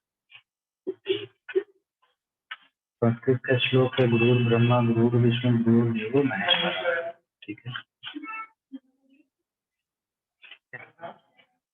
अर्थात ये कि गुरु ब्रह्मा है, गुरु विष्णु है, गुरु क्या है? देवों के देव, महादेव है, लेकिन गुरु का जूठा नहीं है।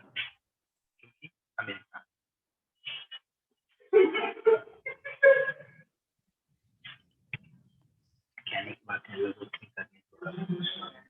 ठीक है बेटा। देखो क्या होता है कि थोड़ा सा मैं आपको तो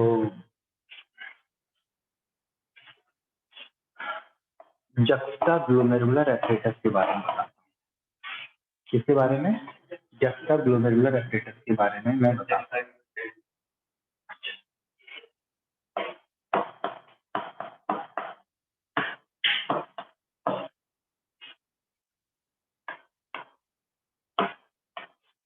अच्छा चलो, इसको मैं अभी बाद में बता दूंगा, अभी पहले ट्यूबुलर सिक्रेशन वाला काम पूरा कर लेते हैं, ठीक है। तो दूसरा जो स्टेज आएगा वो कौन सा होगा बेटा? हमारा ट्यूबुलर सिक्रेशन होगा, ठीक है। कौन सा होगा? Tubular secretion. अब सॉरी, ट्यूबुलर सिक्रेशन है, ट्यूबुलर रीअब्जॉर्प्शन। ट्यूबुलर रीअब्जॉर्प्शन, इसी को हम क्या बोलते हैं बेटा? सेलेक्टिव रीअब्जॉर्प्शन, ठीक है।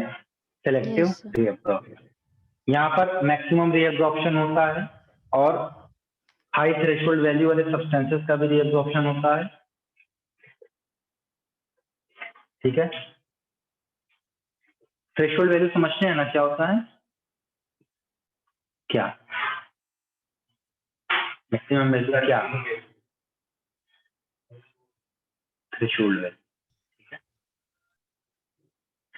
मैक्सिमम वैल्यू जो होती है जिससे रीअब्जॉर्प्शन होता हो। जैसे ग्लूकोज की मैक्सिमम थ्रेशोल्ड वैल्यू होती है 180 मिलीग्राम, तो 180 मिलीग्राम तक ही ग्लूकोज का रीअब्जॉर्प्शन होगा, एब्जॉर्प्शन होगा। उसके बाद वो एब्जॉर्प्शन नहीं होगा, ना तो रीअब्जॉर्प्शन होगा, और वो ग्लूकोज कहाँ पे हो जाएगा? यूरिन। नॉर्मल वैल्यू जो होती है ग्लूकोज, जैसे समझिए वो कितनी होती है बेटा? 80 to 120 मिलीग्राम पर 100 ml ऑफ द ब्लड, इतना होता है। लेकिन इसकी वैल्यू 180 तक, मतलब मान लीजिए 179 तक अगर ब्लड ग्लूकोज लेवल पहुंच रहा है, तब ये यूरिन में अपीयर नहीं होगा, क्योंकि इतने लेवल तक ब्लड का ये ग्लूकोज का जो है रीअब्जॉर्प्शन होता रहेगा। लेकिन जैसे ही 180 पहुंचा, वैसे ही 180 तक का तो रीअब्जॉर्प्शन हो जाएगा, लेकिन इसके बियॉन्ड जो होगा 180 के अबव जो वाला होगा, वो सब आपके यूरिन में अपीयर होना शुरू हो जाएगा और यूरिन के थ्रू वो बाहर होना शुरू हो जाएगा। मतलब किडनी उसको फिल्टर नहीं कर पाएगी। मतलब क्या हुआ, किडनी उसको फिल्टर नहीं कर पाएगी। मतलब जैसे हमारी थ्रेशोल्ड लिमिट ये है कि मैं आपको एक बार मना करूं, 2 बार मना करूं, 3 बार मना करूं, 4 बार मना करूं, एक बार समझाऊं, 10 बार समझाऊं, 10 के बाद मैं नहीं समझाऊंगा, मेरी थ्रेशोल्ड लिमिट खत्म हो गई है। अब आप पढ़ो जाओ, भाड़ में जाओ, कुछ भी करो, मुझको उससे कोई मतलब नहीं है। वो हमारी थ्रेशोल्ड वैल्यू, अपर लिमिट है समझाने की। हमने समझा दिया, उसके बाद आप नहीं समझ रहे हो, इसका मतलब आप माल फंक्शन में चले गए। ठीक है, तो टेबुलर रीअब्जॉर्प्शन में, जिसको हम सेलेक्टिवली रीअब्जॉर्प्शन भी कहते हैं, बैठो ना टेबल। ठीक है बच्चे, तो टेबुलर रीअब्जॉर्प्शन में इसको हम हटा दें। आपका ये जो दूसरा चल रहा है बेटा, टेबुलर रीअब्जॉर्प्शन, जिसको हम सेलेक्टिव रीअब्जॉर्प्शन भी कहते हैं। क्या कहते हैं? सेलेक्टिव रीअब्जॉर्प्शन भी हम इसको कहते हैं। अब आप समझ हो जाइए, अभी जो बातें अभी हमने आपको समझाई थी, किसके किसके केस में बेटा? पीसीटी के केस में। ठीक है,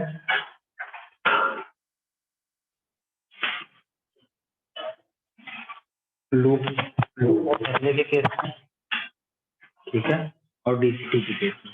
ये तीनों बातें आप समझिए, लूप ऑफ हेनले के केस में और आपके डीसीटी के केस। ठीक, तो पीसीटी में मैक्सिमम रीअब्जॉर्प्शन होगा 70 to 80%, यहाँ पर रीअब्जॉर्प्शन होगा, है कि नहीं? 70 to 80% रीअब्जॉर्प्शन होगा। Yes, sir. और ये जो रीअब्जॉर्प्शन है आपका मैंडेटरी है, ऑब्लिगेटरी है। ठीक है, पॉइंट को भी लिख लीजिएगा। और यहाँ पर जो एब्जॉर्प्शन है बेटा, एक्टिव और पैसिव दोनों होते हैं पीसीटी रीजन पर। एक्टिव भी होगा और पैसिव भी होगा।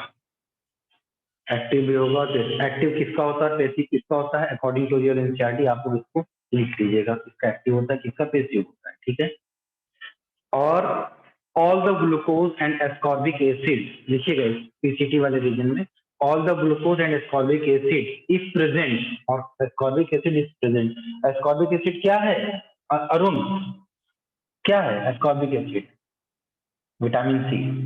क्या होता है ये? Vitamin C. Ascorbic acid is present, get reabsorbed in PCT. ठीक है, इस रीजन पर आपके मैक्सिमम सब्सटेंसेस का रीअब्सॉर्प्शन हो चुका होता है, 70 to 80% का रीअब्सॉर्प्शन। तो ये डायग्राम आप ऐसे बना सकते हैं फटाफट इसको जल्दी से, तेजी से। ये देखिए, देखिए इधर, ये आपका क्या है बेटा? ये आपका बोमेन कैप्सूल है, ये आपका बोमेन कैप्सूल है। ठीक है, ये हम मान लेते हैं ये क्या है, प्रॉक्सिमल कन्वोल्यूटेड ट्यूब्यूल है। और ये आपका क्या शुरू होता है बेटा? ये आपका लूप ऑफ हेनले शुरू होता है।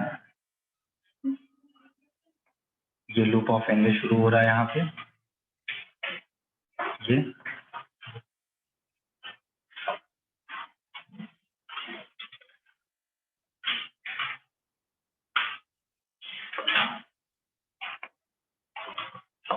ये लूप ऑफ हेनले शुरू हो गया। ठीक है, ये जाकर के किसमें ओपन हो गया बेटा? आपके कलेक्टिंग डक्ट में जाकर के ओपन हो गया। इतनी सी बात आपको समझ में आ रही है। पीसीटी रीजन में मैंने कहा कि मैक्सिमम सब्सटेंसेस का रीअब्जॉर्प्शन हो जाता है, तो ये आपका जो रीजन है ये आपका पीसीटी। तो रीअब्जॉर्प्शन में एरो हम बाहर की तरफ लगाएंगे। ठीक है, ये तो सब चीज लिख लो, सोडियम लिख लो, पोटेशियम लिख लो, क्लोराइड आयन लिख लो। ठीक है, विटामिन सी लिख लो। ठीक, बाइकार्बोनेट आयन लिख लो कुछ, तो आप ऐसे लिख सकते हो। आपने देख लिया सोडियम आयन,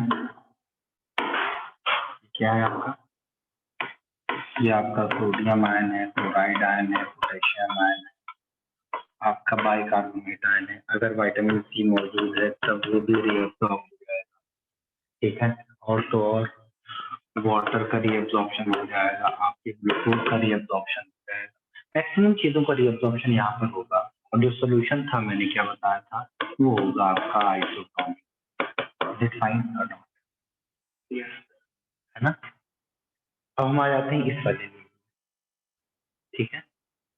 और यहाँ पर जो ऑस्मोलैरिटी होती है वो बदलती है, जैसे जैसे हम ऊपर से नीचे की तरफ आएंगे ऑस्मोलैरिटी में क्या होते हैं बेटा, चेंजेस आते हैं।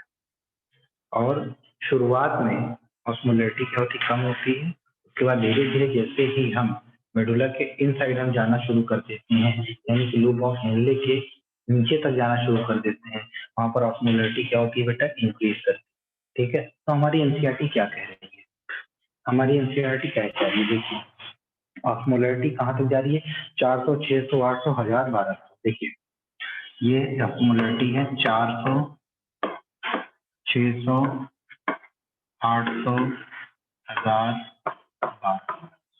ये ऑस्मोलैरिटी क्या होती है बेटा, इंक्रीज करते हुए चली जाती है। ऑस्मोलैरिटी इंक्रीज करे इसका मतलब किधर जा रहा है, आइसोटोनिक से हाइपोटोनिक की तरफ जा रहे हैं, और फिर हाइपोटोनिक से हम ऊपर जाएंगे तो हाइपोटोनिक की तरफ हम जा रहे हैं, ठीक है। आइसो, हाइपो, हाइपर, ठीक है ना। ये सॉरी यहाँ पर हाइपर नहीं होता, यहाँ पर वाटर निकल रहा है ना, तो हाइपर ही रहेगा, हाइपो नहीं आएगा, आइसो आएगा, हाइपर आएगा और फिर हाइपो आएगा, ठीक है। तो अब देखिए ये वाला जो लिम्ब है आपका डिसेंडिंग लिम्ब है, ये किसके लिए परमीबल है बेटा, बताइए। ये वाटर के लिए परमीबल है, ये भी वाटर के लिए परमीबल है, ठीक है।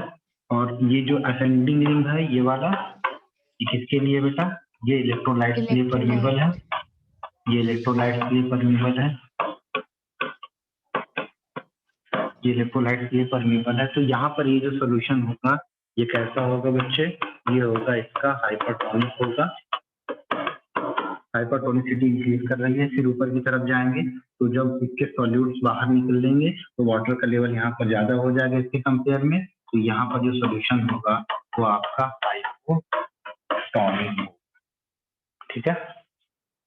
अब क्या है कि डीसीटी रीजन में ये जो डिस्टल कन्वोल्यूटेड ट्यूब्यूल लिख रहा है, इस रीजन में हमने क्या कहा, ये कंडीशनल पार्ट है, यहाँ पर क्या होता है, कंडीशन होता है तब जाकर के क्या होता है, यहाँ पर रीअब्सॉर्प्शन होता है। कंडीशन कैसे जनरेट होता है, मान लीजिए कि आपके यूरिन में सोडियम का आयन ज्यादा रिलीज हो रहा है, ठीक है,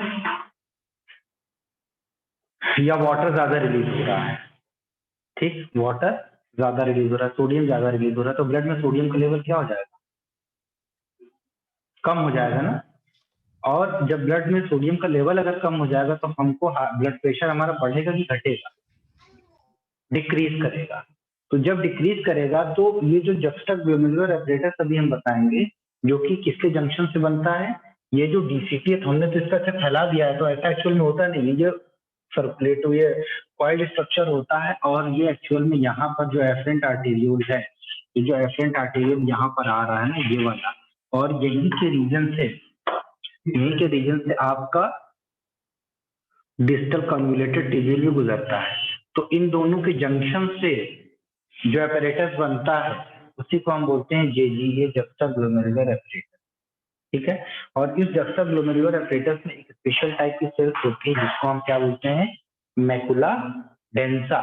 और ये जो मैकुला डेंसा है ये सेंस करती है इलेक्ट्रोलाइट कि इलेक्ट्रोलाइट कितने अमाउंट में जा रहा है। अगर इलेक्ट्रोलाइट ज्यादा जा रहा है तो इसका मतलब ब्लड में इलेक्ट्रोलाइट की कमी है, तब उस वक्त इसी जेजी सेल्स में एक स्पेशल टाइप की जो है सेल्स होती है, जो जेजी सेल्स है वो क्या निकालती है बेटा, आपका रेनिन हार्मोन निकालती है।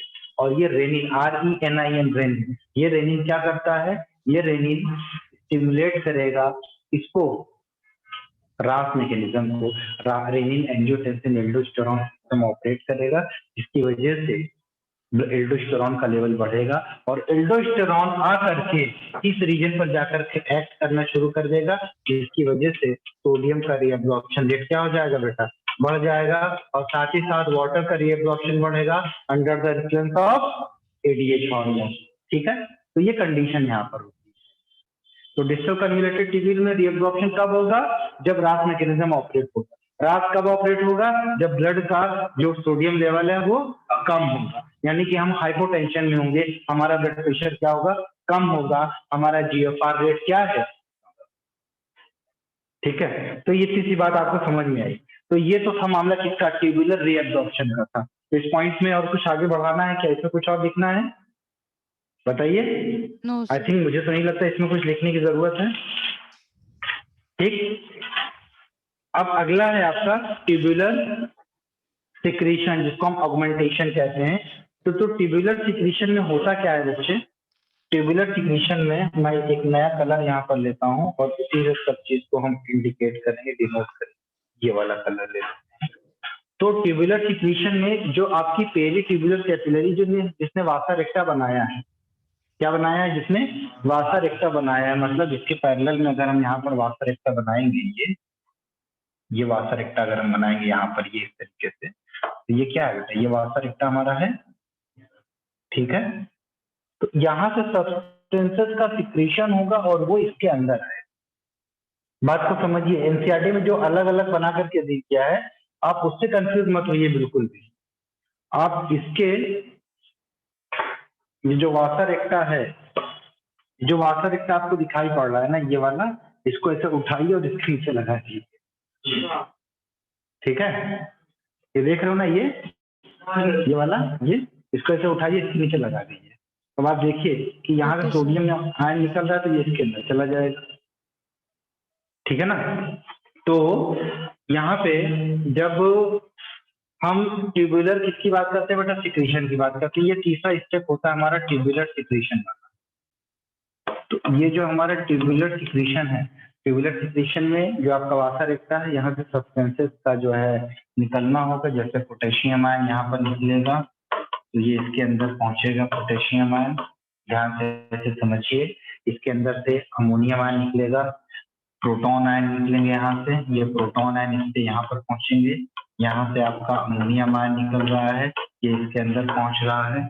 ठीक है, ये इसके अंदर पहुंच रहा है, तभी तो ये अमोनियम आयन फाइनली जाके यूरिया वगैरह में बदलता है और फिर वो जो सीधा उसमें यूरिन के थ्रू बाहर निकल जाता है। ठीक है, तो ये जो है आपका ट्यूबुलर सिक्रीशन। इसमें लिख लीजिएगा पॉइंट, ट्यूबुलर सिक्रीशन में all the waste from the glomeruli, all the waste from the glomeruli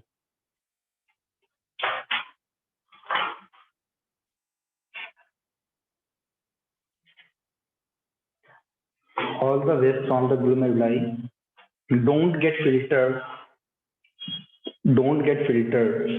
to Bowman's capsule,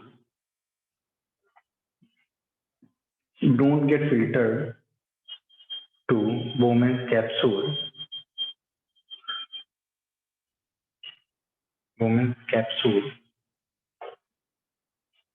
ठीक है, remaining waste get added to the glomerular filtrate, remaining waste get added to glomerular filtrate in PCT, in PCT and DCT zone, PCT and DCT zone, PCT and DCT zone. Sir, remaining waste get added to. Get added to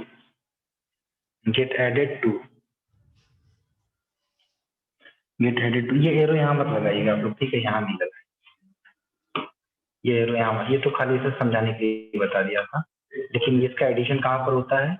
इस reason पर होगा, इस reason पर होगा और इस reason पर होगा, यहाँ पर। ठीक है, ये इस रीजन पर होगा ट्यूबुलर सिक्रीशन का जो एडिशन होता है। मैंने क्या बताया कि remaining waste get added to glomerular filtrate in PCT and DCT zone from peritubular capillaries, अरे यार 3 बार बोल चुके हम इस पॉइंट को। Get added to glomerular filtrate in PCT and DCT zone from peritubular capillaries. ठीक है, नेक्स्ट पॉइंट लिखिएगा।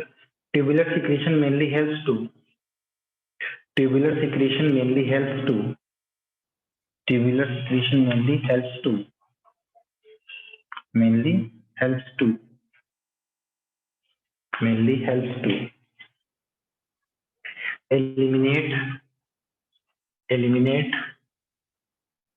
eliminate H plus ammonium ion, uric acid and sometimes vitamin K, ठीक है, sometimes vitamin K also secreted by actively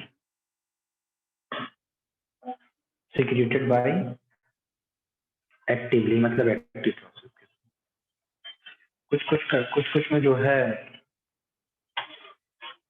अगर छोड़ो, एक बार क्या होता है जब ग्लोमेरुलर फिल्ट्रेट डक्ट ऑफ बेरेनी में पहुंच जाए, तो बेरेनी डक्ट ऑफ बेरेनी कहाँ है? ये तो क्या है, कलेक्टिंग डक्ट है। जहां तक ब्रांचिंग मिलेगी आपको, वहां तक आपको क्या है, कलेक्टिंग डक्ट है। जहां ब्रांचिंग बंद हुई, फाइनली ये जा करके जहां पर रीनल पैपिला पे जाकर के ओपन होगा, तो इससे पहले की जो डक्ट होती है ना, इस डक्ट को हम क्या कहते हैं? डक्ट ऑफ बेरेनी कहते हैं। एक बार ये फिल्ट्रेट बेरेनी में पहुंच गया, तब ये यूरिन हो गया। अब इसके कंपोजिशन में कोई चेंजेस नहीं हो सकते। नहीं समझ में बात? नहीं समझ में पे ना? आ गई? गुड, आ गई सर। आ गई। जहां तक ब्रांचिंग है वहां तक डक्ट है, कौन सी? Collecting duct. उसके बाद ये डक्ट ऑफ बेरेनी में कन्वर्ट हो गया और वो जाकर के रीनल पैपिला पे ओपन होगा। ठीक है, हाँ ठीक है।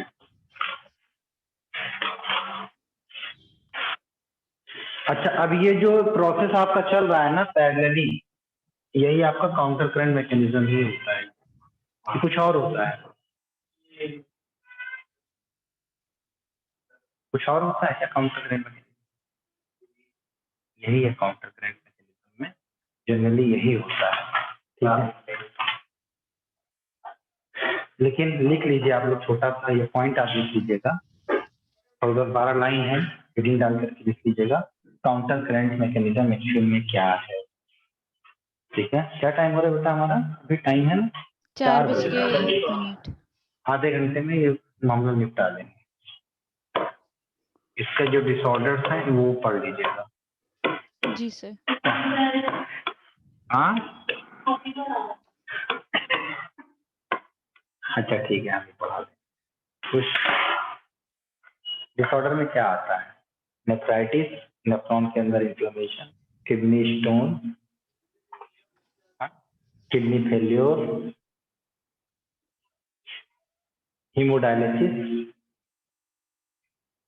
है ना?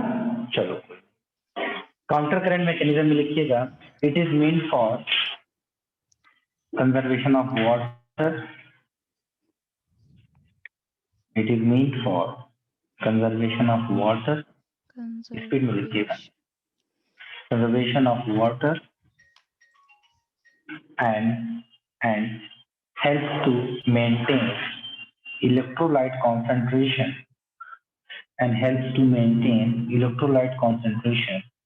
in medullary space.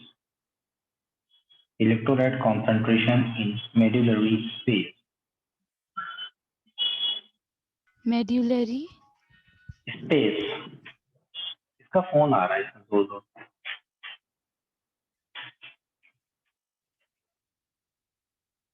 ठीक है, अगला पॉइंट है इसमें, flow of filtrate.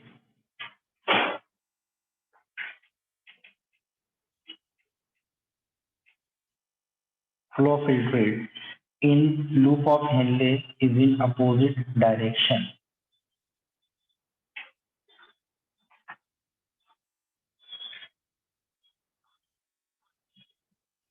Opposite direction, and also in parallel running capillaries of vasa recta. Sir repeat करना एक सेकेंड। मैंने कहा flow of filtrate in limbs of Henle loop and in parallel running capillaries of vasa recta In Henley's loop and in parallel running capillaries of vasa recta is in opposite direction. Is in opposite direction. ठीक है.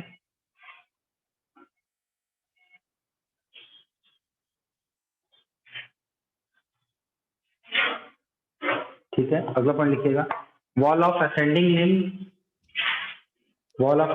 Limb is impermeable to water.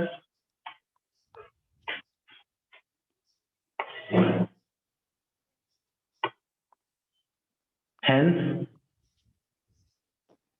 electrolytes like sodium ion, potassium ion, and chloride ion,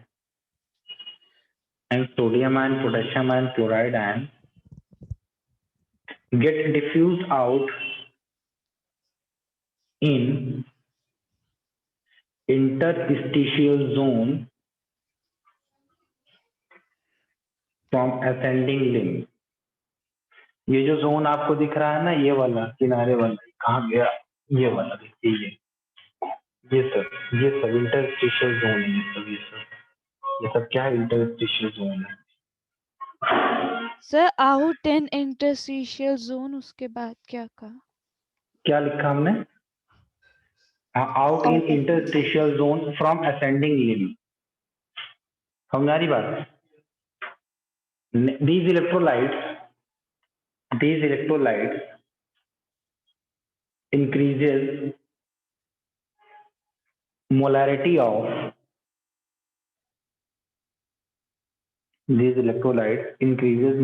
of interstitial zone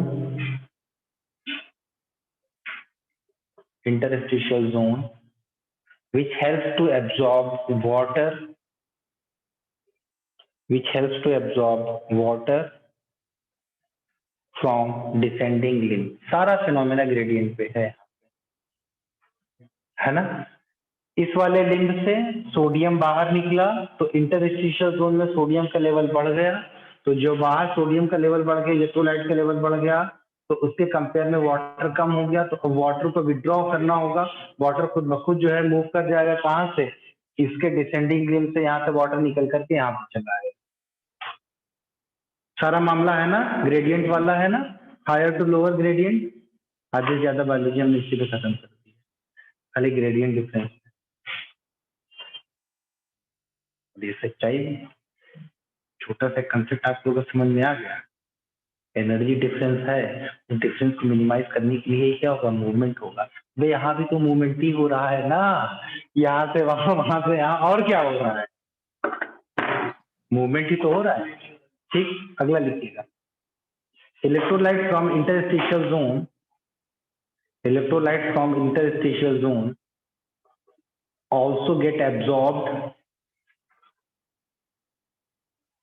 also get absorbed in capillaries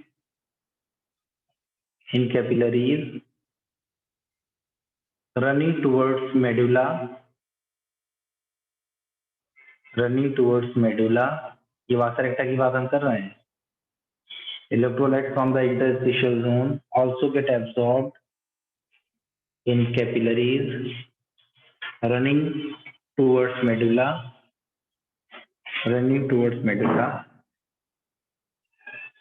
and results in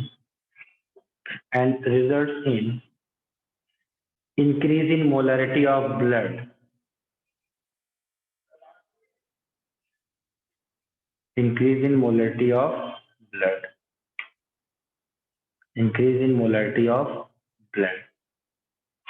This increased molarity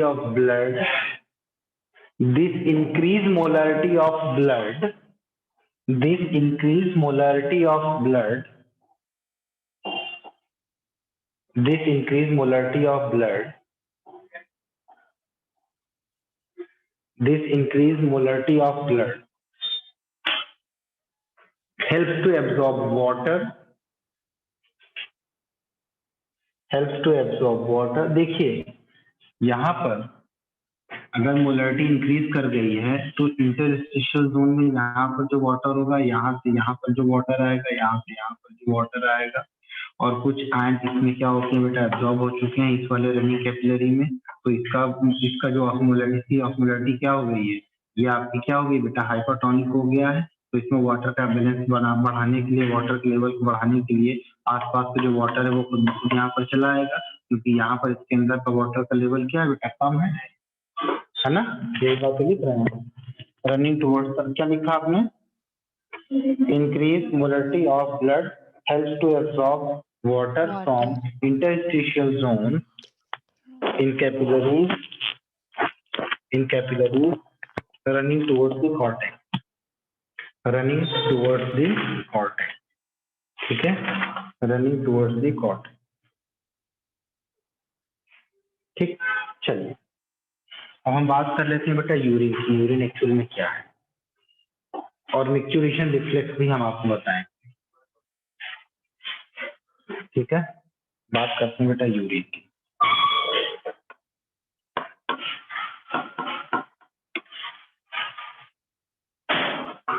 urine क्या होता है, urine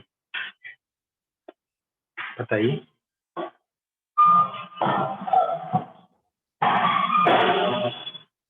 यही filtrate जब drugs of Bellini में पहुंचेगा तब हम उसको यूरिन कहेंगे। ठीक है, डेली आउटपुट यूरिन का कितना होता है?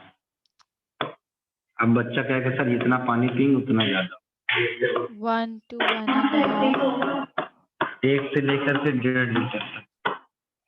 सोचो 1.5 लीटर तक यूरिन निकलना जरूरी है, इसका मतलब 5 लीटर पानी पीना जरूरी है। लीटर पानी दिन भर में पीना जरूरी है। पी लेते हो तुम लोग, हमारा पानी पी जाते हो तो अपने हिस्से का तो पानी पीते ही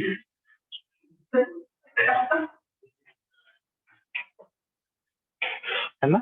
तो डेली आउटपुट कितना है बेटा, डेली आउटपुट कितना है, 1.5 लीटर पानी तो यूरिन का है। यूरिन का जो एक्सक्रीशन है, एक्सक्रीशन ऑफ यूरिया, बदतमीजी नहीं करो, डेली एक्सक्रीशन ऑफ यूरिया कितना है बच्चे, 25 to बता 30. सकता हमें, 25 से 30 ग्राम पर डे, 25 से 30 ग्राम पर डे, 25 से 30 ग्राम यूरिया जो है डेली निकलता है। कलर ऑफ यूरिन किसकी वजह से होता है बेटा, यूरोक्रोम की वजह से कलर होता है। ठीक है, यूरिन का जो कलर है वो कलर होता है बेटा यूरोक्रोम की वजह से। ठीक है, Yes sir. तो हमारा कैमरा क्यों ऑफ है कीर्ति और दीप्ति, यूरोक्रोम की वजह से इनका कलर होता है। और ये यूरोक्रोम क्या है बेटा, it is a product of haemoglobin metabolism, it is the product of haemoglobin metabolism. इसका प्रोडक्ट है हीमोग्लोबिन मेटाबॉलिज्म का प्रोडक्ट है। ठीक, नेक्स्ट पॉइंट क्या है इसमें, स्पेसिफिक ग्रेविटी से पहले पीएच कितना होता है, स्लाइटली एसिडिक होता है, 6.0. 6 से लेकर के 6.4 इसका पीएच होता है। स्पेसिफिक ग्रेविटी क्या होती है, केमिस्ट्री वाले Sir रिलेटिव number. डेंसिटी। तो इसकी जो स्पेसिफिक, हाँ सही कह रही है, क्या कह रही थी स्पेसिफिक ग्रेविटी का नंबर क्या बताओ दीप्ति। सर होती है density upon density of water. Relative density हम मान लेते हैं, किसी के साथ रिलेटिव रहता है, कंपेयर करके बता 1.003 से 1.004 इसकी रिलेटिव डेंसिटी होती है। कंपोनेंट क्या क्या होते हैं इसके, यूरिन के कंपोनेंट का क्या होते हैं भाई, बच्चा बताएगा जमुरे, कंपोनेंट इसके क्या क्या होते हैं, बोलो। Water, salts, अरे urea. नहीं बच्चा, पहले बोलोगे सर इसमें इनऑर्गेनिक सब्सटेंसेस होते हैं और ऑर्गेनिक सब्सटेंसेस दोनों होते हैं। अब आपके इनऑर्गेनिक में क्या क्या आ जाएगा, ऑर्गेनिक में आपका प्रोटॉन आयन आएगा, आपका अमोनियम आयन आएगा, आपका बाइकार्बोनेट आयन आएगा, ठीक है, आपका फॉस्फेट आयन आएगा, PO4 माइनस आएगा, आपका क्लोराइड आयन आएगा, आपका सोडियम आयन आएगा। ये सब क्या है, organic Inorganic. Substances, sorry inorganic substances हैं। और ऑर्गेनिक में क्या आ जाएगा? ऑर्गेनिक में आपका आ जाएगा यूरिया, ऑर्गेनिक में आपका आ जाएगा यूरिक एसिड, ऑर्गेनिक में आपका आ जाएगा क्या? क्रिएटिनिन। बहुत ही ना के बराबर निकलता है, बहुत ही माइन्यूट, बहुत ही जो है नैनो माइक्रोग्राम में रहता है, ठीक है ये। और क्या होता है? विटामिन सी अगर एक्सेस में है तो वो भी यहाँ से निकलेगा, विटामिन सी अगर है एक्सेस में तो वो भी निकलेगा। ग्लूकोज अगर डायबिटीज मेलिटस वाला पेशेंट है तो यूरिन में ग्लूकोज भी क्या होगा? अपीयर होगा। ठीक है, ये बात आपको समझ में आ गई। तो थ्रेशोल्ड सब्सटेंसेस कौन कौन से होते हैं? फटाफट लिख लीजिएगा बात को। थ्रेशोल्ड सब्सटेंसेस कौन कौन से होते हैं?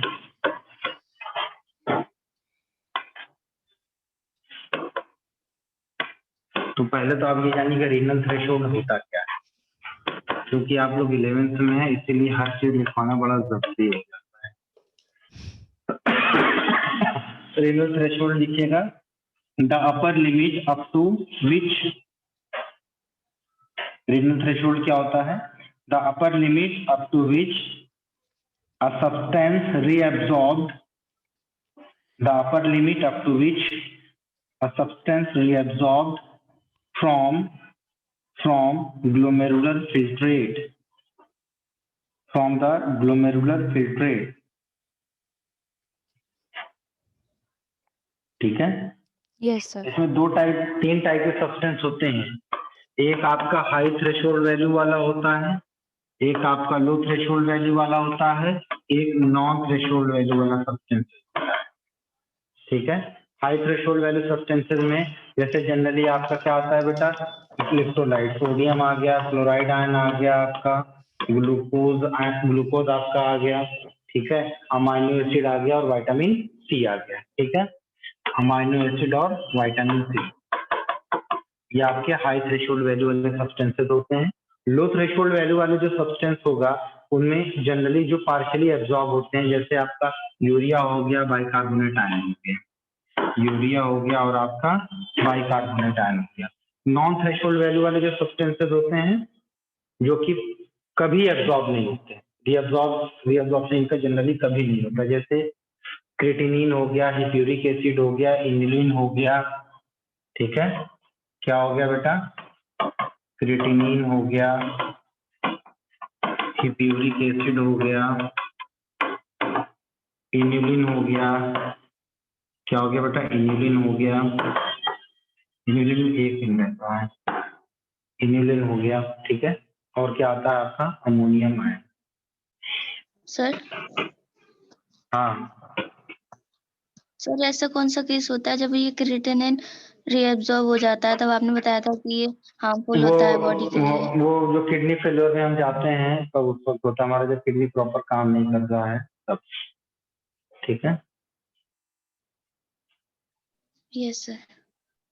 ठीक, चलो इसके बाद ये तो हो गया आपका।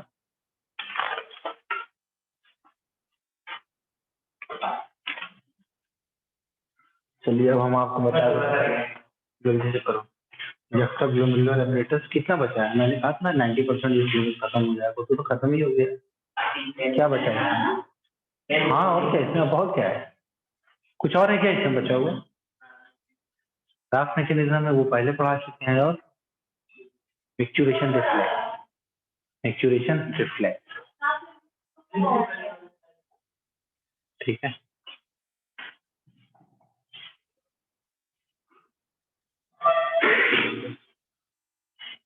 पढ़ाएंगे हम, यहाँ भी पढ़ाएंगे, वहाँ भी पढ़ाए तो थोड़ा सा चर्चा किया था सर्कुलेशन में, यहाँ पर भी पढ़ाएंगे, एंडोक्राइन सिस्टम में फिर पढ़ाएंगे, ठीक है। एंडोक्राइन सिस्टम में हम इसको फिर पढ़ाएंगे। देखो यार, पहले हम आपको बताते हैं जस्टाग्लोमेरुलर एपरेटस, पहले से लिख चुके हैं हम। तो ये जनरली आपका क्या है बेटा? ये आपका बोमेन कैप्सूल है, ठीक है।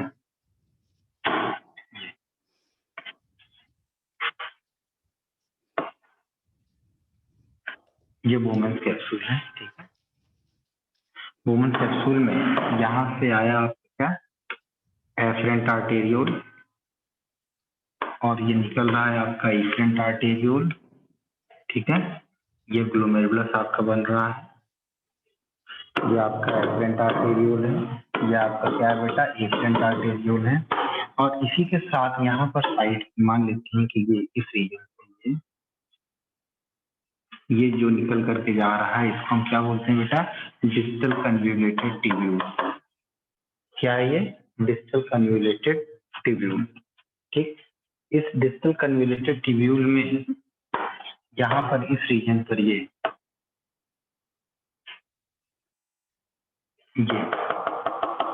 जो स्ट्रक्चर दिख रहा है, इस स्ट्रक्चर को हम बोलते हैं बेटा कॉलमनर शेप का होता है, कॉलम शेप का हमने बनाया है। ये होता है आपका मैक्यूला डेंसा। क्या होता है बेटा, मैक्यूला ये डेंसा। मैक्यूला डेंसा होता है। और एक और अलग टाइप की सेल्स होती है जिसको हम क्यूबॉइडल एपिथेलियम का बना होता है, ठीक है, उसको हम क्या बोलते हैं, बेसमेंट मेम्ब्रेन। अरे नहीं, हम सेल्स ऑफ लेसिस कहते हैं। नहीं, इसके बाहर होता है, सॉरी, क्यूबॉइडल सेल्स का तो दूसरा होता है, इसके बाहर की तरफ आपको दिखाई पड़ता है ये सेल्स ऑफ लेसिस। इसका फंक्शन अभी तक अननोन है, लेसिस सेल्स होती है, ये लेसिस सेल्स होती है, इसका फंक्शन जो होता है अननोन फंक्शन। बट क्या फंक्शन है मैक्यूला डेंसा का, मैक्यूला डेंसा का क्या फंक्शन है, ठीक है। तो ये मैक्यूला डेंसा क्या करता है बेटा, सेंस करता है, ठीक है। ये सेंस करता है कि ये सोडियम आयन का अमाउंट ज्यादा जा रहा है या कम जा रहा है। तो इस पॉइंट को ऐसे लिखिएगा, ये जो मैक्यूला डेंसा है इसके नीचे लिखिएगा कि sensitive to sodium ion, sensitive to sodium ion, sensitive to sodium ion, sensitive to sodium ion, ठीक है। Yes sir. तो अगर आपका सोडियम आयन का लेवल, सोडियम आयन का लेवल अगर कम है, ठीक है, सोडियम आयन का लेवल क्या है बेटा, अगर कम है,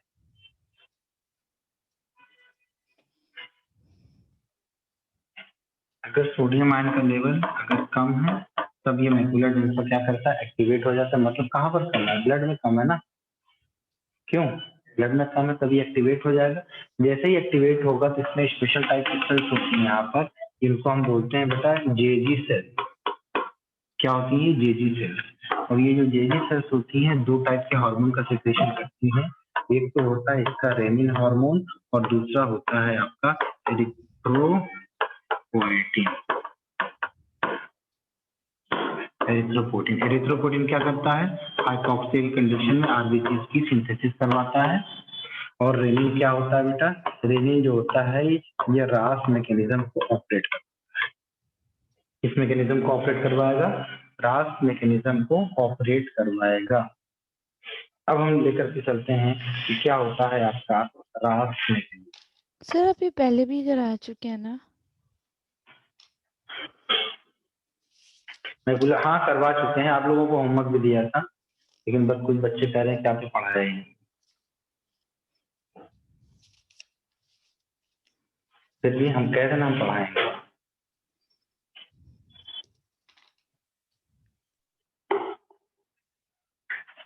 सर ये एरिथ्रोपोक्सिन एक बार और बता दो प्लीज। एरिथ्रोपोएटिन एक हार्मोन है जो कि आरबीसी की सिंथेसिस को बढ़ाता है। हाँ, ध्यान तो देते नहीं हो तुम लोग, जब हम ब्लड सर्कुलेशन पढ़ा रहे तो वहां पर भी तो बताए थे ना कि कश्मीरियों का जो गाल एकदम लाल लाल होता है तो उसकी तरह होता है, पहाड़ी एरिया पर रहने वाले लोगों का जो आरबीसी काउंट होता है वो कोई ज्यादा होता है, सब बताया था वहां पे। तो जैसे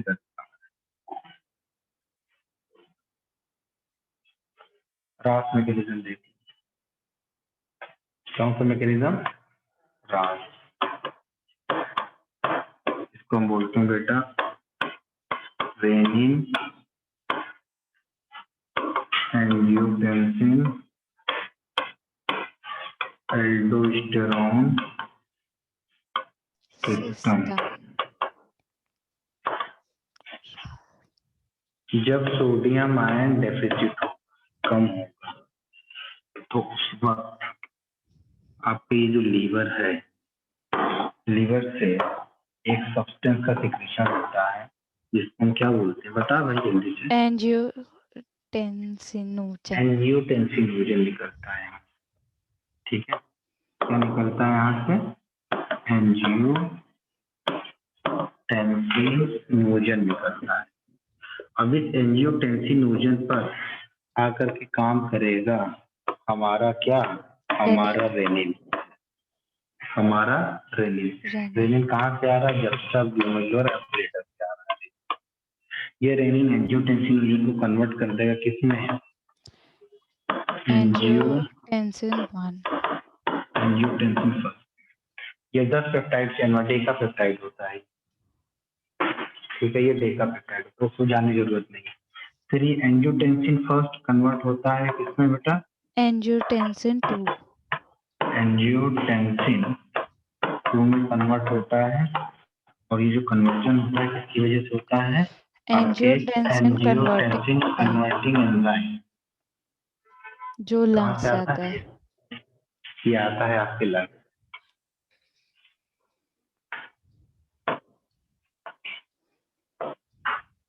ये आपके लंग से निकलता है एंजियोटेंसिन कन्वर्टिंग एंजाइम।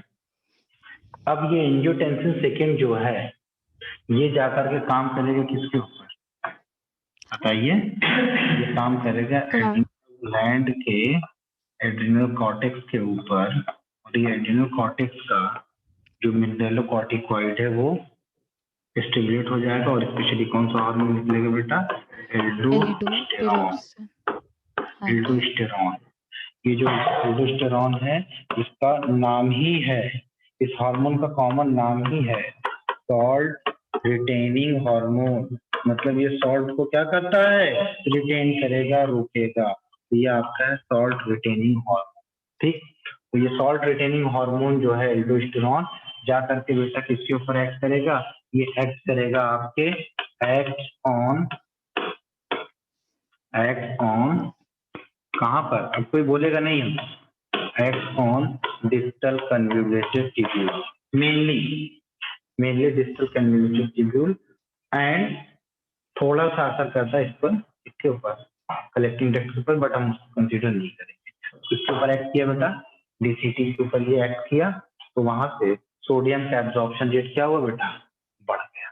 सोडियम का रीअब्जॉर्प्शन रेट क्या हुआ? फिर बढ़ गया। और सोडियम का लेवल भी ब्लड में क्या हुआ? तो ये आपका ब्लड सोडियम लेवल भी क्या हुआ बेटा? इंक्रीज कर गया। ब्लड सोडियम लेवल भी आपका इंक्रीज कर गया, ठीक। तो एड्रिनल कॉर्टेक्स के किस रीजन पर ये काम कर रहा है? एड्रिनल कॉर्टेक्स के एंजियोटेंसिन सेकेंड का जो टारगेट एरिया है वो एड्रिनल कॉर्टेक्स का ज़ोना ग्लोमेरुलोसा है। कौन सा है? ज़ोना ग्लोमेरुलोसा, ठीक है। Zona glomerulosa.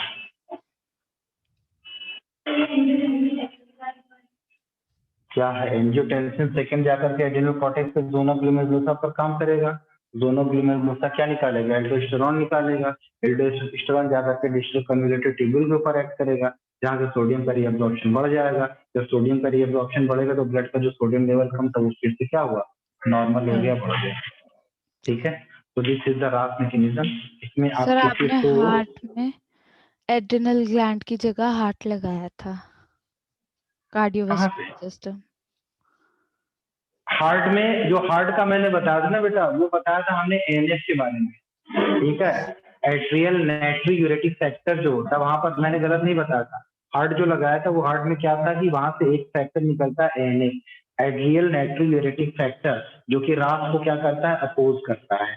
तो जो तुम्हारा हार्ट का जो राइट एट्रिया होता है, हार्ट का जो राइट एट्रिया होता है, तो ये जो राइट एट्रिया है ये निकालता है एएनएफ। और ये एएनएफ जो है जस्टाग्लोमेरुलर एपरेटस के ऊपर वर्क करके रेनिन के सिक्रीशन को क्या करता है? सप्रेस करता है। तो ये रात के अपोज में काम करता है, ठीक है सर। ठीक। हाँ। इसमें मिक्चुरेशन रिफ्लेक्स बचता है, इसमें मात्र 15 मिनट का काम और बचा हुआ है। तो हम लोग इसको कल की क्लास में फिनिश कर लेंगे, ठीक है बेटा।